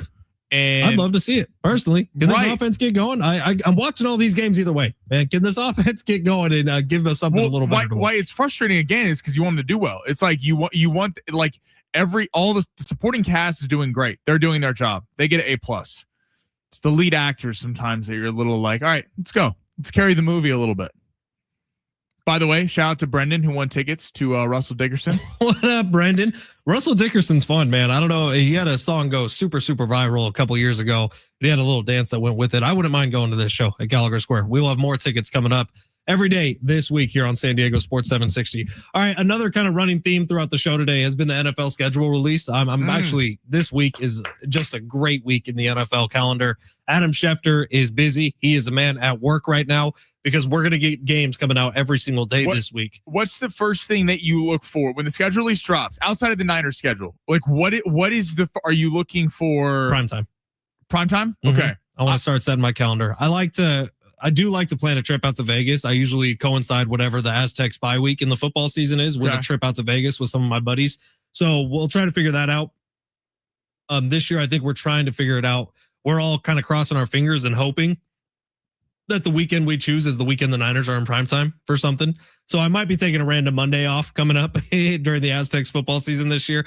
And that will be the reason why. But primetime games are always my favorite. I like to host people at my house for primetime games if it's not my team in it and if it's a random matchup. I was like, because I can't. If the Chiefs are playing, I do not have people over. Well, I've told you the story before about the NFC divisional game that it was Niners Packers a couple years ago, and my wife literally forced me to go to a friend's house to watch that game, and we went to a Packers watch party. Oh God! Oh, it was the most miserable I've ever been. Needless to say, I've not been forced to go to any of those parties. Even if it's a regular season game for the Niners, I want to be by myself watching it. It's funny watching a game. The only time I can watch a Chiefs game with someone. If they're like legit Chiefs fans. And they have to know ball a little bit. Yes. Or I don't even have a problem with this. If you are a fan, like let's say like I have a bunch of friends who are Charger fans. Okay. Like, so it would always be a thing. Chiefs, Chargers, everyone want to watch the game together. The legit Charger fans, the ones that were like living and dying with the team, knew everything about them, that are into watching the game, I'm actually okay with watching the game with. It's the people that are like, oh yeah, I'm a fan. By the way, look at this TikTok during the game. That's when I lose it. I'm like, so if it's a Niners Chiefs Super Bowl, we're going to watch it together. Is that what you're saying? No. We're going to watch it together. And that would, I don't think that would be good for the state of the show going forward. Really? I think it'd be great. I don't think so. Get some good stories out of it. Live stream our reactions to everything. That would be really bad. that would be, is this FCC regulated? No, it's YouTube. We're fine. We can do whatever you want. Say whatever you want. Call me whatever you want. We'll be winning. So I don't really care. My mom, I love my mom. Happy Mother's Day, by the way. But we have arguments. The only time we ever argue is my thinking is that whatever I say in my home, even if the windows are open, shouldn't affect the neighbors. And my mom thinks that if there's people walking by, they could hear me. I'm like, listen, I'm sitting on my couch. What they hear is what they hear. And I can't control if the Chiefs aren't tackling. One of my favorite memories of my entire time living in San Diego was in the middle of I think it was the 2022 run in the postseason. That was the year that the Padres advanced. Beat the Dodgers, Phillies, right? Yep. So it was one of the road games in LA, and I was sitting in my apartment, and I had a neighbor 2 or 3 doors down who had their windows open during that game and was screaming the most vile, horrendous, awful words at his TV because it was one of the games that the Dodgers was winning in. Oh my God, Sammy, I've never laughed so hard in my life at this poor man who was screaming the most vile, awful things I've ever heard of in my life. Sports does something to you, man. You turn into a different human being. I don't think I've ever laughed harder than in that moment. It was just so great. All right, that's it for us today. We will be back tomorrow. More Russell Dickerson tickets to give away. More thoughts on the Padres as they get ready for the Brewers. And of course, we will react to any and all news surrounding the NFL schedule coming up tomorrow here on San Diego Sports 760. Sammy has his show coming up next. Schaefer and Sliwa will be your drive home. Lakers, OKC, Game 4 coming up tonight at 7:15 here on San Diego Sports 760 live on the iHeartRadio app.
This report is sponsored by the Crohn's and Colitis Foundation. The Padres are off today, but they start a series in Milwaukee tomorrow against the Brewers. First pitch is going to be set for 4:40. In NBA news, Victor Wembanyama has avoided suspension for his elbow to Naz Reid last night. He will be eligible to play in Game 5. In other NBA news, the Bucks have made it official that they are taking trade offers for Giannis. In round 2 playoff games coming up at 5:00, we got Pistons at Cavs, and right here on San Diego Sports 760 at 7:15, we got Lakers Thunder.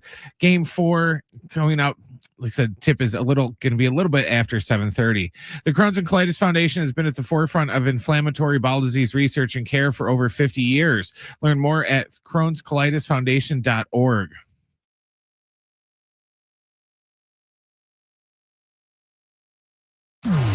Going long with Sammy. That's going to be hot. In depth on the story of the day. Plus, it's warm in the hot seat.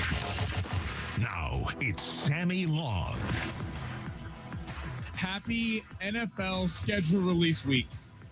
Thursday, it is going down. We will know where it's being played. The NFL is the only league that can do this, by the way. Like, no other league just releases it. They just release a schedule. It's like, oh, cool. We can see the schedule.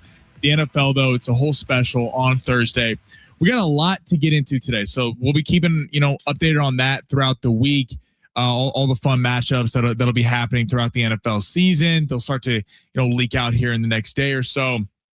Giannis, the Bucks are re-engaging in trade talks. We're going to get to that in about 15 minutes. And how does the rest of the playoffs playing out affect that? Because we had the NBA draft lottery yesterday, and there's a lot of teams at the top. Who's going to make a move for Giannis? We got Chino Iglesias from Channel 933 is weekly. Monday segment coming up at 2:30. And of course, the boys Schaefer and Slee coming up at 2:45. But start with the pod. So Fletch and I got into this over the first 2 hours, and I'm really curious your thoughts. 877-767-4760. 877-767-4760, or shoot us a text at 70470. Start your message with team. I really don't know where to start when I kind of look at this weekend with the pods, because let me just lay it out both ways. So if we're looking at this positively, they're 24-16. They're atop the NL West. They showed a lot of grit on Saturday and Sunday, coming back. That Saturday game, bats came alive later. And yesterday was exceptional. Seeing Nick Castellanos come through in the 9th inning with 2 outs. And it's a testament to the Padres pitching staff and their bullpen that, like, when that game with the extras, you just knew it was done, because Jeremiah Estrada comes in, 2 strikeouts. Then Morejon comes in, gets it done. And the Padres, Tatis gets the walk. Machado gets a sac fly. Padres are able to even the series. And it's kind of a testament yesterday how dominant the Padres bullpen is, in that they have so many options. I mean, Miller's a stud and gets all the headlines, but Jason Adam coming back is a big deal. Jeremiah Estrada, I know, didn't have the greatest end of the season last year, but is a very talented pitcher. Adrian Morejon is such a tricky lefty that a lot of is a great matchup play, has kind of been the Ohtani X factor for the Padres. There's so many arms in that bullpen that have been great. That's the positive. They're 2-2, and we're able to salvage the weekend. The cons are, it didn't look very good. Like, it's Thursday, doesn't look great. Tatis, we all saw, the missed ball on the Friday. Didn't speak with the media after the game, and it doesn't look great. I mean, 4 games, 14 hits. That's not sustainable. That's not a way to win ball games. The run differential is +3 over the entire season, whereas the Dodgers are like high 60s or 70, and they have the exact same record. The batting average, 223, 28th overall. So the underlying metrics don't look very good. Now, you can look at that one of 2 ways. Part of you can go, the fact that they haven't looked great and they're winning ball games, tied atop the NL West. I mean, May 11th to be tied atop the NL West is very impressive. Now, the Dodgers are playing terrible baseball. The Dodgers really are playing bad baseball right now. Blake Snell came back on Saturday against the Braves, got absolutely ate up, gave up 5 runs. Justin Wroblewski, who's been one of the most talented pitchers, most consistent pitchers for the Dodgers all year, got ate up yesterday. Roki Sasaki's going tonight, who has not had a very good season. Now, Mookie Betts will be making his return. So The NL West, and I kind of, not to be like to my own horn, but I kind of called this. Fletch and I called it. The Dodgers are not going to run away with the division. It's just not going to happen. The Dodgers are not trying to win every game. That's what they used to do. The Dodgers used to win as many games as possible and try to, blow the doors off everyone in the schedule, and they would, and then they lose in the playoffs. The Braves, the Padres, the Diamondbacks, and Dodger fans would be sitting there going, like, well, how is this happening? Like the team, destroys everyone in the regular season and they can't hit in the postseason because the arms were taxed and the bullpens were used because they were trying to win as many games as possible. So I'm curious, what are your thoughts? Like, how are you viewing this Padre team right now? 70470. Start your message with team. Steven had it in the chat right now. 20th in home runs, 30th in hits, 28th in average, 20th in on base, 24th in slug, 27th in OPS. It kind of goes back to, I just think AJ Preller does not get enough credit. I mean, AJ Preller as a GM, has everything he done worked out? No.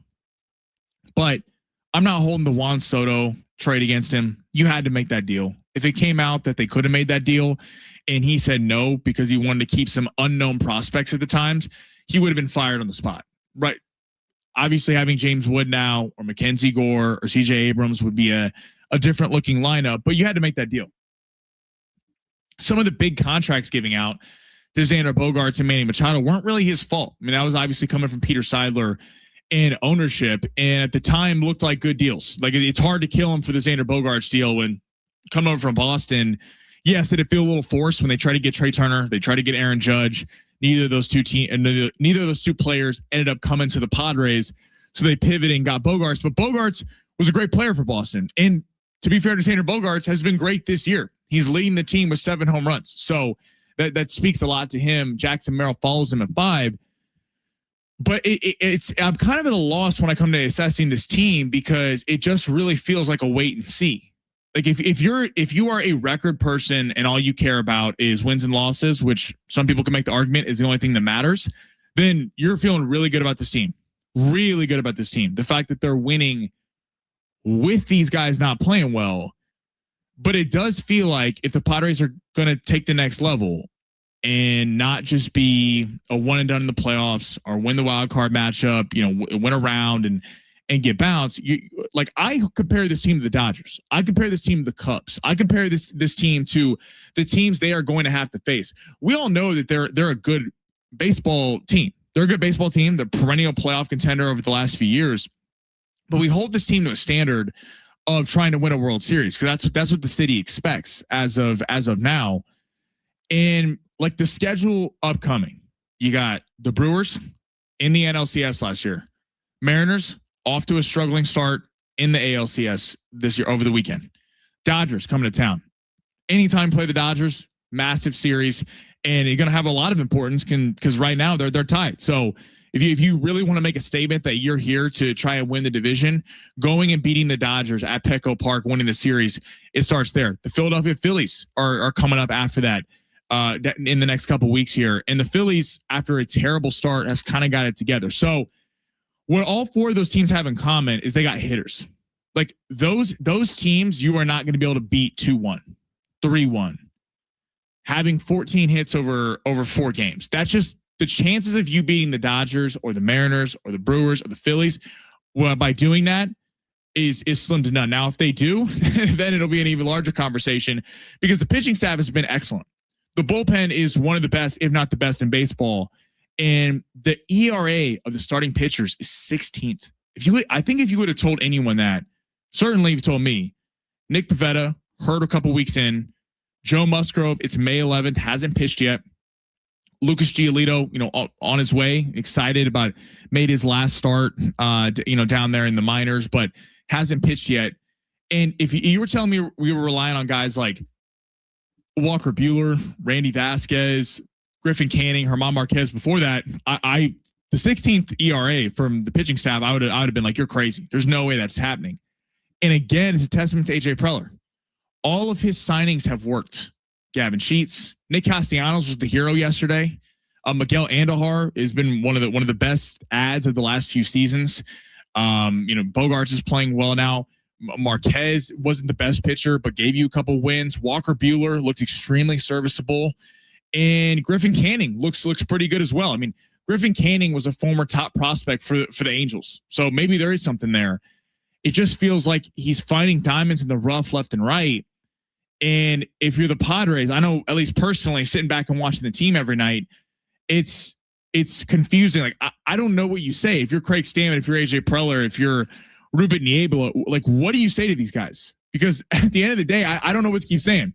Tatis, Merrill, Machado got a hit. I mean, Merrill in Tatis of OPS is in the 600s. Machado's hitting 191. I know he had the sack fly yesterday, but 191 for a guy that makes the amount of money he makes is frankly unacceptable. So the next 2 weeks for the Padres are going to be very telling whether this is a glass half full situation where they really are good and we should be looking at this as a positive thing, considering all the supporting pieces of the Pods are playing well and we know that these guys are going to get it together, or we think that it's concerning and the wheels are going to come off. Text line checking in 973. We have a decent sample size by now. Our stars aren't playing up to their contracts, but the role players are coming up in big spots. I think we all agree they aren't a top 4 team in the NL. The roster can't win it all, but a move or two prior to the deadline can make it interesting for sure. 973, great text. I completely agree with you. And listen, if the season comes down to AJ Preller making a move, I like that because AJ Preller, again, everything he has done has pretty much worked out. Overall, AJ Preller has about an 80 to 85% hit rate. In considering the lack of budget, that if he were the GM of the Dodgers or the Yankees or the Mets or the Red Sox or the Phillies, he would have. I mean, what he's been able to do with not a big checkbook is really impressive. 913. As great as the bullpen is and the starting pitching has had success, it's hard not to think a team like the Dodgers would slug their way to victory every time against a lackluster offense with almost no slug. It really feels like it's going to come back down to these next 2 weeks. And the Padres have some real opportunities. Mariner game on Saturday, I believe, is nationally televised. You're playing a Brewers team that, again, was in the NLCS last year. Anytime the Dodgers play, people in San Diego and LA aren't just watching that series. That becomes a you're popping up on PTI on 3:30s on ESPN. That doesn't normally happen in the span of a baseball season. So we'll see. You feel like if we're sitting here 2 weeks from today talking about them having success against the Dodgers and all these teams, it's going to be because Fernando, Merrill, and Machado broke out of their shell. Can they do it? 100%. That's what makes this even more frustrating is we've seen it before. Like, we know that they can do it. That's what this is not, you're asking Miguel Andujar and Castellanos and guys like that and Bryce Johnson to hit for an unbelievable, batting average where you're like, do they even have it in them? Now they have had this year. We're asking the best players to play like the best players, and it's entirely plausible, but they simply just have to go out there and do it. And the next 2 weeks are going to be really telling about if this team is really a contender, or to 973's point, do they need to go out there and make some moves? And if they have to go make moves to cover up the lack of play from the stars, that leads us even into a bigger conversation about the Padres. So excited to see it. Curious, the next couple of weeks going to be fun. Always fun when you're playing the best teams and can really get a gauge of where you're at. All right, coming up next, heading to the NFL. The NFL schedule release coming up on Thursday. We already got some leaks coming out. NFL offseason report cards just got released. Some teams got an A, few teams got an F. I'm going to tell you who it is coming up next and who should be concerned. Coming up next on Going Long, San Diego Sports 760, live on the iHeartRadio app.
We got Lakers Thunder game 4 tonight on San Diego Sports 760. Pregame coverage begins at 7:15 with the tip after 7:30. Got Chino hopping in 10 minutes. We'll get into the Lakers. Can they stave off elimination? And is this LeBron's last game as the Los Angeles Lakers? There's a lot to get to. Plus, Wemby getting ejected. That was a little spicy last night too. But let's head to the NFL. We just got some news. So of course it's Dallas Cowboys related. We know Cowboys Giants going to open the season on Sunday Night Football, and on Thanksgiving, Eagles Cowboys. That might, Brent, what does that draw from a ratings perspective? Eagles Cowboys, one of the biggest matchups in the NFL. They had like 50 million tune in for Chiefs Cowboys last year. I don't know. This thing might get like 60, 70 mil. But so underrated signing today, the Chargers. The Chargers actually, it makes me sick giving the Chargers credit as a Chiefs fan. But David Njoku, very impressive, 1-year contract going to the Chargers. Mike McDaniel this week was actually talking about how he's going to unlock Justin Herbert and kind of play the position at a level he's never seen before. I'm curious overall in the NFL, like some of these offseason report cards. Bleacher Report did one. The Cowboys actually got an A-. The Ravens got a D. The Bills got a B or a C. I'm curious if the AFC goes back to how it was, or if we've seen a changing of the guard. Like last year in the NFL playoffs, we saw a lot of new teams. We saw Patriots in the Super Bowl. We saw the Broncos up there. We saw the Jags up there. Houston made that late run in the NFC. You know, we saw the Bears. We saw a lot of these teams kind of newer. Seattle was, you know, a newish team considering that they were, you know, rebuilt with Sam Darnold and all these players. I'm curious how it looks because like Justin Herbert, to sit down on him for a second. We had some texters earlier saying he's the most overrated quarterback in the league. We talk about pressure for Josh Allen. We talk about pressure for Lamar Jackson, right? They can't get past Patrick Mahomes. You feel like there's a little bit of pressure on Joe Burrow this year because although he's gotten past Patrick Mahomes, so he's kind of escaped a lot of it because he beat Mahomes in Arrowhead. You know, it's been a while since he lost to the Rams in that Super Bowl, and it feels like every year we keep expecting him to get back to that level where Joe Burrow being one of the top quarterbacks in the league. Now, whether that's his fault, whether that's because the Cincinnati Bengals are incompetent at putting a defense on the field for him and he hasn't been able to stay on the field, the offensive line's been a disaster. We'll see if they can kind of get back to it. But in terms of the Chargers, I feel like Justin Herbert has just as much pressure than just about anybody. The Chargers are supposed to be kind of a dark horse team this year. He's 0-3 in the postseason. And then we go back to that matchup where the Chargers had to beat the Raiders in Vegas to get in the postseason. They don't. The Raiders, I believe Derek Carr was on that team, ended up beating the Chargers. The Chargers, this first season, again with the Jags, took on the 27-point blown comeback. People pointed to the defense. The second game against the Texans, Herbert throws 4 interceptions, but didn't really have a number one receiver. So people kind of gave him some slack there. Last year against the Patriots, the offense is putrid and scores 3 points. People give him slack there, though, because Rashawn Slater and Joe Alt were missing the game. So both of his star tackles were out. They were missing a lot in terms of injuries. Herbert, you could make a case outside of Josh Allen, Lamar has the most pressure of anyone in the NFL. Because now that you have Harbaugh, he's instilled a culture there. You have you got Mike McDaniel, who, for whatever you think about Mike McDaniel in Miami, he got that team turned around, had one of the most exciting offenses in the league, and Mike McDaniel kind of got screwed. I mean, Mike McDaniel, Tua couldn't stay on the field. They went to the playoffs the first year, got beat by the Chiefs when it was, what was that, -20 wind chill, something crazy like that in the playoffs. Tua gets hurt the next year. Then Tyreek gets hurt the year after, as well as Tua, and then he's the scapegoat and gets fired. Well, Mike McDaniel can run an offense. So whatever you want to say about him, quote, you know, the criticism of leading men and all that kind of BS that we hear about Mike McDaniel, he can run an offense. So you got him. Herbert, like now you have Gadsden, you have Amari and Hampton, the running back. You signed Njoku today. You got McConkey. Johnson seemed to turn around his career a little bit.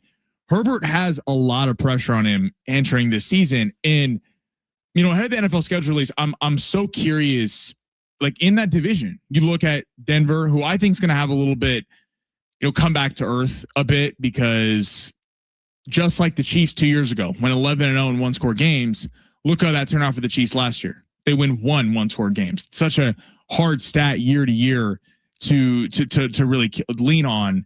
So I think the Broncos come back to earth, but that's a solid team. The Chiefs, I do think, have a really good season. Mahomes back. We'll see if he's back week 1. Kenneth Walker and, Kelsey kind of going for the last run. Rasheed's supposed to be there for week 1. So we'll see about the Chiefs.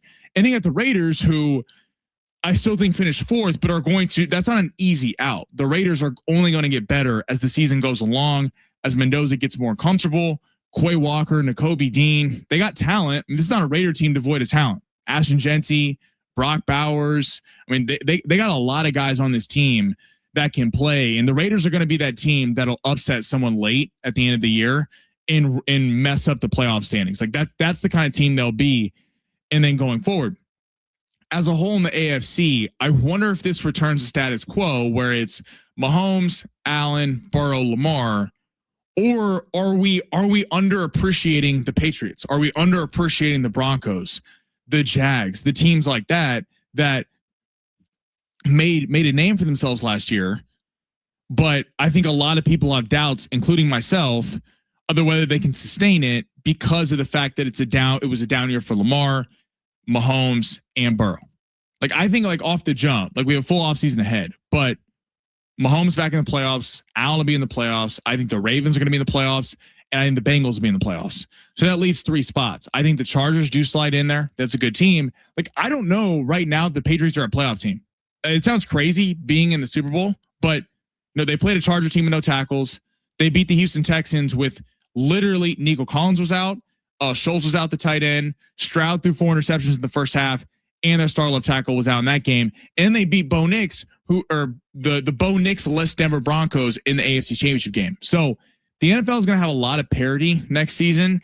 And now we're rookie mini camp, schedule's coming out. Justin Herbert with the Njoku signing today, I think has about as much pressure as anyone in the league, because we're running out of time, running out of excuses to sit here and go, he'll get it. He'll get the coach. He'll get the defense. He's kind of got everything. It's now time for the Chargers to win. I don't know if they're going to, because I think the division's going to be good around them. But Justin Herbert has certainly went into that pressure tier that we talk about with Josh Allen, Lamar Jackson, and Joe Burrow. Coming up next, Gino Iglesias, Channel 933. We're going to get into everything in sports, little Raiders, but the NBA. Can the Lakers stave off elimination tonight? Plus, is this LeBron's last game? And should Wemby have been ejected last night? That's all coming up next on Going Along, San Diego Sports 760, live on the iHeartRadio app.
This report is sponsored by the Hartford Auto Insurance.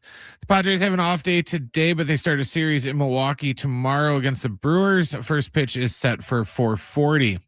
In NBA news, Victor Wembanyama avoided suspension for his elbow to Naz Reid last night. He is eligible to play in Game 5.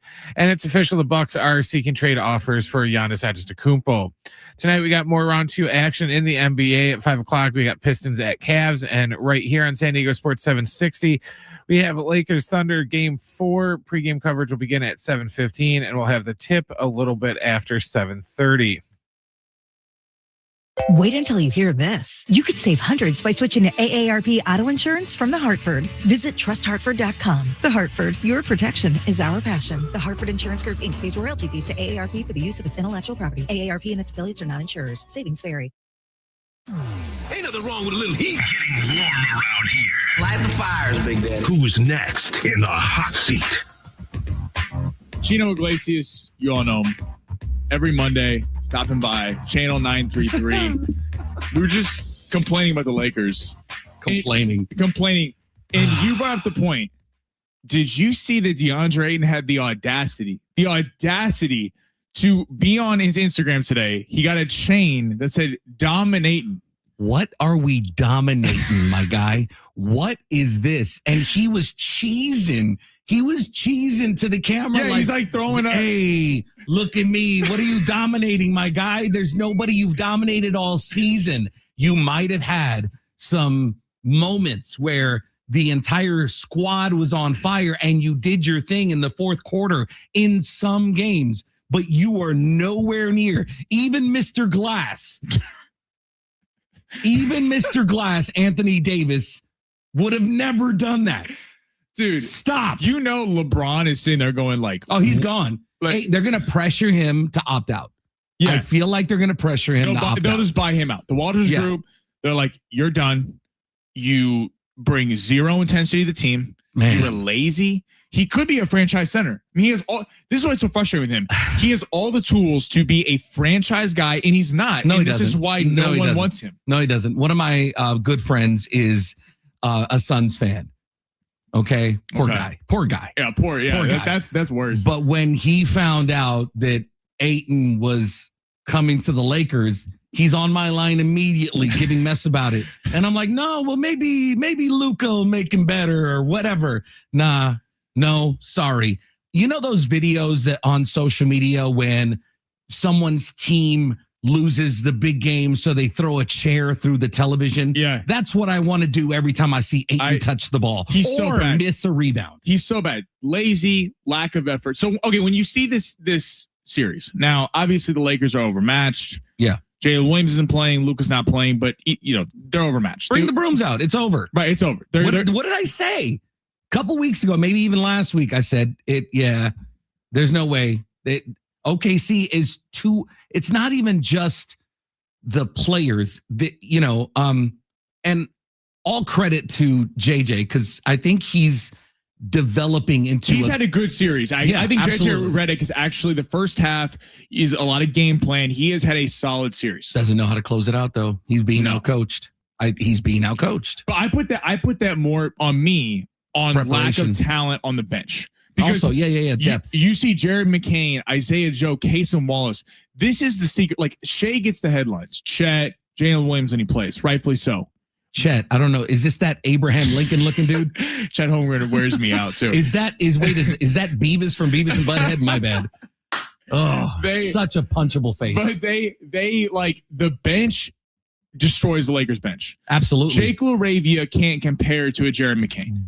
Man, he should be gone already. So, but my question though is, how far are the Lakers? Because when you look at they're not winning the series. They're completely outmatched. In the offseason, the Lakers finally had cap space. They finally have picks to be able to acquire. LeBron will either be back on a minimum deal or a way smaller deal, or he will be gone. So there's a lot of questions whether you sign Austin Reeves. What do you do? Giannis just became available today. There's a lot of talk. Yeah, there's a lot of talk about figuring that out. If you're Rob Pelinka, are you of the mindset, let's trade everything and pair Luka and Giannis, or are you, let's build this thing like the Thunder with supplemental pieces? parity is one hell of a thing when it comes to the NBA. Everybody is trying to be just like whoever's dominant, right? Right. They try to find a way. I don't think you can do that in one season. I don't believe you can do that in one season. The Thunder did it over a couple of seasons with gutting that team and figuring it out. I feel like this new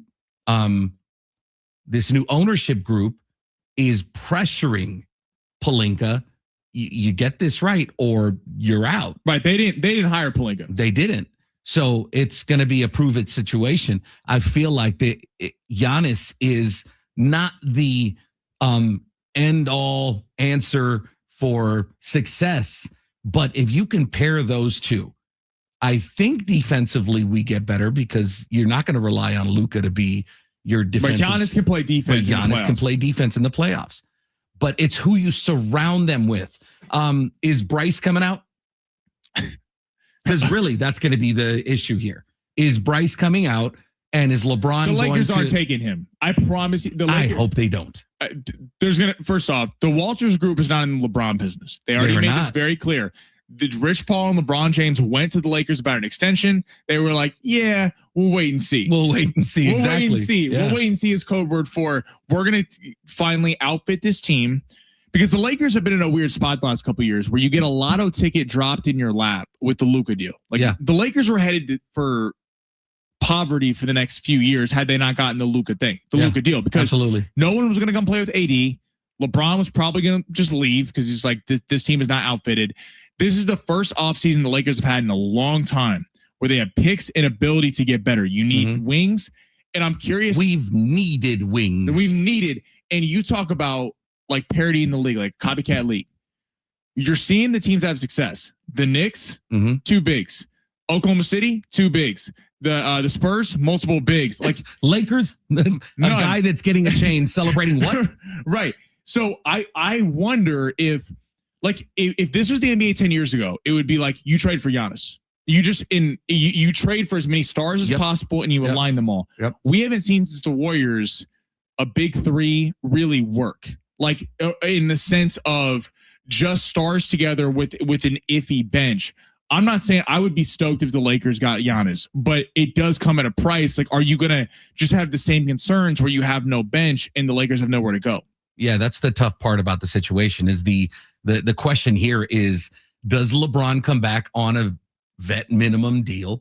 And I think that LeBron is at a point, and he showed it during that run in March, that he can be the number 3, effectively be the number 3, and then playing less minutes, and then fourth quarter comes around, you put the ball in his hands, and he's like, okay, I'm going to go off, and if we can secure that and get rid of Ayton, get rid of Vando, bulk up Jackson Hayes a little bit, make him tough, have him work with lethal shooter somebody to fix that jump shot. We might have an opportunity to do something special with Luka feeding Jackson Hayes. And I mean, we might be building the Avengers of sorts. Well, I don't think people are going to point to this series with the Lakers not even close. The Lakers are not even close this year. This is one of the most pivotal off seasons for the Lakers in decades because they finally have an ability to get better. Now, this is all on the front office. Where do you spend the money? Look, you saw what that company ownership group did with the Dodgers. Right. They made the Dodgers would get to the playoffs every year and lose. The Walters group becomes a part of it. They're back-to-back World Series champs. So there are, we'll see, 2 different sports. Agreed. I do think there's something different about that. I feel like behind the scenes, there's a strategy that's being built, and they're giving Pelinka that opportunity to prove it. If he can negotiate via relationships, make something happen, and hold on to what we got that matters, get rid of the things that don't serve us, and maybe find a way. Because you can't just fill superstar after superstar and feel like, hey, March was perfect proof of that. You have 3 really good players on the court, right? And one goes down, then 2 go down, the wheels and come off. The wheels come off. So what are you going to do to fill those positions? Because you can't play the same game if even one of these guys gets hurt. You think anyone can beat Oklahoma City this year? Go Knicks. Go Knicks. Go Knicks. First off, can you imagine in the finals if the Knicks get there, if they somehow got game 1 or something, that city would burn down. Man, listen, I'm just being, I'm joking around. OKC is a monster. Okay. Maybe, yeah, they got the refs on their side, whatever. That's not what this conversation is about. I feel like the Knicks have, even if it's fake momentum, even if it's because Philly, but I don't know believe, if they believe, and that builds confidence, win after win after win, and impressive wins. But it was over the Sixers, and I was like happy for Embiid, and I was happy for those guys. But the Knicks, like you say, if that happens, that city's gonna explode. Remember when they won one game against the Hawks, and they were like climbing lampposts, lighting fireworks off. Crazy. It could get interesting, but I think OKC is the one to beat. Honestly, do I want to choke out Caruso? Yeah, but whatever.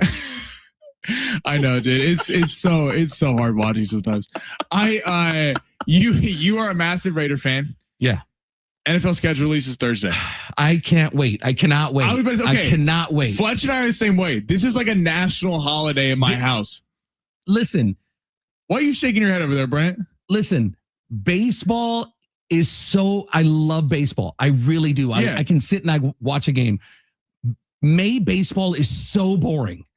Right, because it's to me it feels redundant. It's just like another game, cool. Because we're in the middle of the NBA playoffs, and you've got the release coming. And I don't watch hockey, but you'll turn it on, you'll watch some highlights. Yeah, it's a fun game. Yeah. So, but there's something special about when the NFL kicks off. I'm not doing anything else on Sundays. Yeah, well, it owns the day of the week. alone. It owns the day of the week. I mean, it's the one sport where like the schedule matter. Like because baseball schedule comes out, the basketball schedule comes out. Like outside of like with the Padres or the Dodgers, like you're like, oh, okay, I want to see when they're playing the Cubs or the Yankees or the Padres Dodgers are playing each other. It's kind of like, all right, they'll play every team.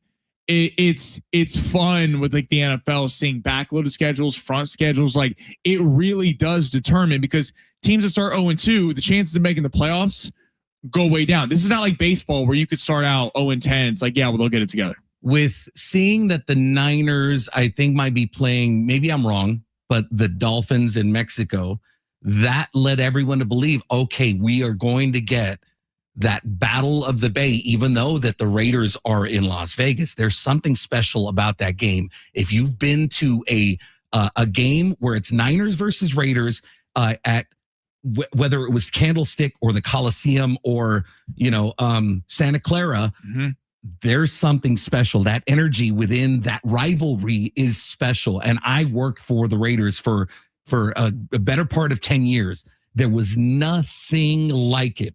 When we smoked them in the Coliseum on a Thursday night and they had Kaepernick, it was electric. It was the turnaround. It was so electric. The Coliseum was shaking. So I'm looking forward to, them confirming that it's going to be in Santa Clara and possibly going to that game. Last thing, I'm curious. You were sitting here in the last segment. What quarterback do you think has the most pressure next year? Because I think we talked about this before. I think it's Burrow. I really believe that it's Burrow. I think there's so much going on in his mind where he's all like, look, if this doesn't work out, I think I'm done maybe. I feel like maybe for him. You think he's requesting out? Like, how much longer is he going to sit with the incompetence in Cincinnati and not make it through?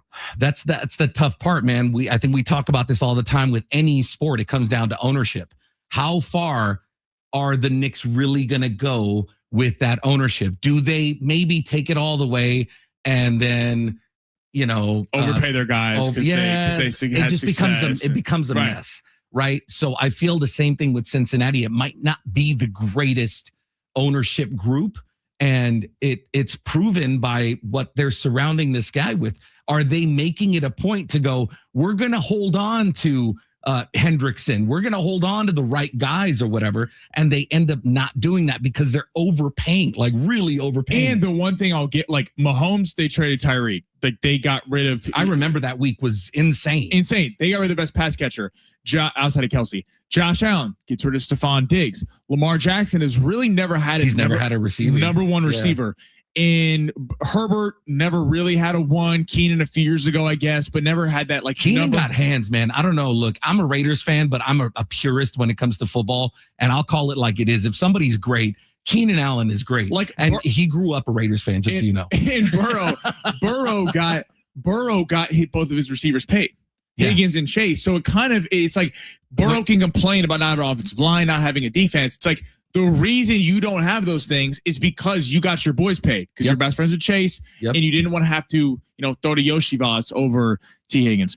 Run out of time. You're the best, dude. You'll be back, Chino Iglesias, next week. I'm broadcasting from Disneyland on Channel 933 next Monday. Look at that. Yeah. So I don't know. Maybe I'll call you from Main Street or something. We'll figure it out another day. We gotta have Chino on. Chino Iglesias, Channel 933. Of course, go check him out. Go listen. Coming up next, John Schaefer, Alan Sleewa for a little crossover action. Coming up next on Going Long, San Diego Sports 760, live on the iHeartRadio app.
The boys are on remote. Where are they at? Dude, you coming out? What's up, Sammy? Naughty Bear. Rancho Penasquitos. Sammy, this is your neck of the woods. This bro. is my territory. Yeah, I know. Come out here this afternoon. What are you doing? Okay, I might have to. Actually, I don't have a lot going on. Maybe I will meet up with the boys later. Come out, get last the boys half hour. Get out here. Oh, and, again, we're in your neck of the woods. Yes, I know. I have been to that location countless times. By the way, beautiful. It's a great spot. I mean, beautiful day. We're outside. I mean, drinking Red Bulls. Literally, Alan is drinking a Red Bull for some reason. Make sure there's no vodka in that thing, okay? Already asked. They said no. Sammy, let me tell you something real quick about me and Red Bull. When I tell you I have not had a Red Bull in 20 years, you serious? I don't think I've had a Red Bull in 20 years.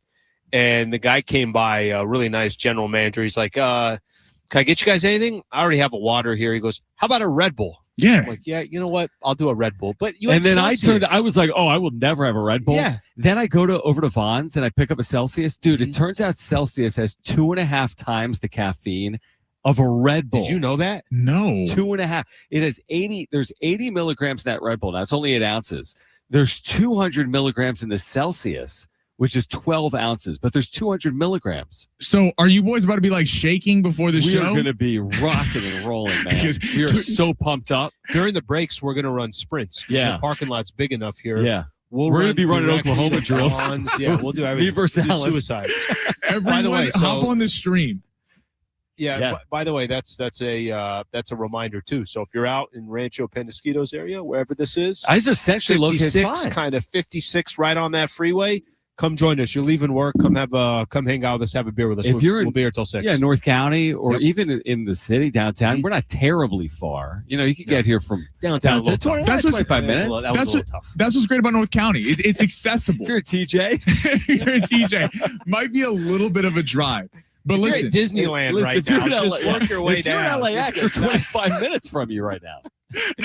You're in LAX. And how far is it from downtown? Like our downtown? Probably 40 minutes. It's going to be a second. Let me type in the airport. Okay, wait, what time of day is this? Dude, the airport's 29 minutes away. It's not bad. Now, what time is it right now? 2:52. 2:50. Yeah. It's going to get a little. Don't come out if you're downtown. Do not get in your car. What's the famous bar? I forget it. Waterfront, maybe. The Waterfront. Great bar downtown. Right, that's like the Yes. kind of like a dive bar, but it's been there forever. Great. If we're too far, just go there. Don't worry about coming out that far. Maybe that's a little bit of a trek. Maybe I'll go to the Waterfront. Brent and I will go to the Waterfront. That's a cool spot. So then we have the whole city covered. If you're downtown, well, hold on. Why don't you go to Naughty Barrel downtown Market Street if you're downtown? Of course, right by the ballpark. Why would we go to anything else? A number of times. Now, when I say we, not necessarily you and I. No, when you were doing the show. Yep, that's awesome. Very cool. Yeah, there's one downtown. What's up, Sammy? What's going on? How was your boys' weekend? Good. Rowdy. Good. Yeah. These are definitely the two that were rowdy. Yeah, the thing with Mother's Day is it gets rowdy. Yeah, that's the one thing they always say. Saturday caught a little of the Laker game, so was there for the game. Oh, it was a good game. Oh, it was great. So fun to watch. Yesterday, I just gave up on the Padres and then missed one of the more exciting games.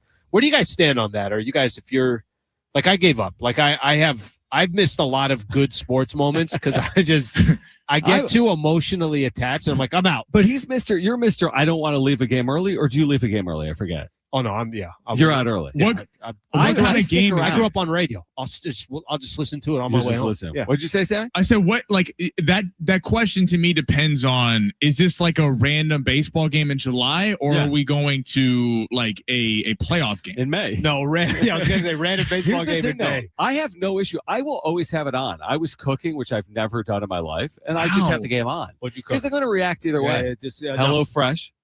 Okay. And it said 20 to 40 minute was the prep time, 2 hours and 15 minutes. So what did they do? They send you the ingredients. Everything's there. It was some Mexican dish. Okay, John, I did HelloFresh when I was broke college kid. Okay. I was like, I'm going to get healthy. I'm going to do this. And so basically, if you've ever had HelloFresh, it's like that. They give you all the ingredients and they tell you how to make it.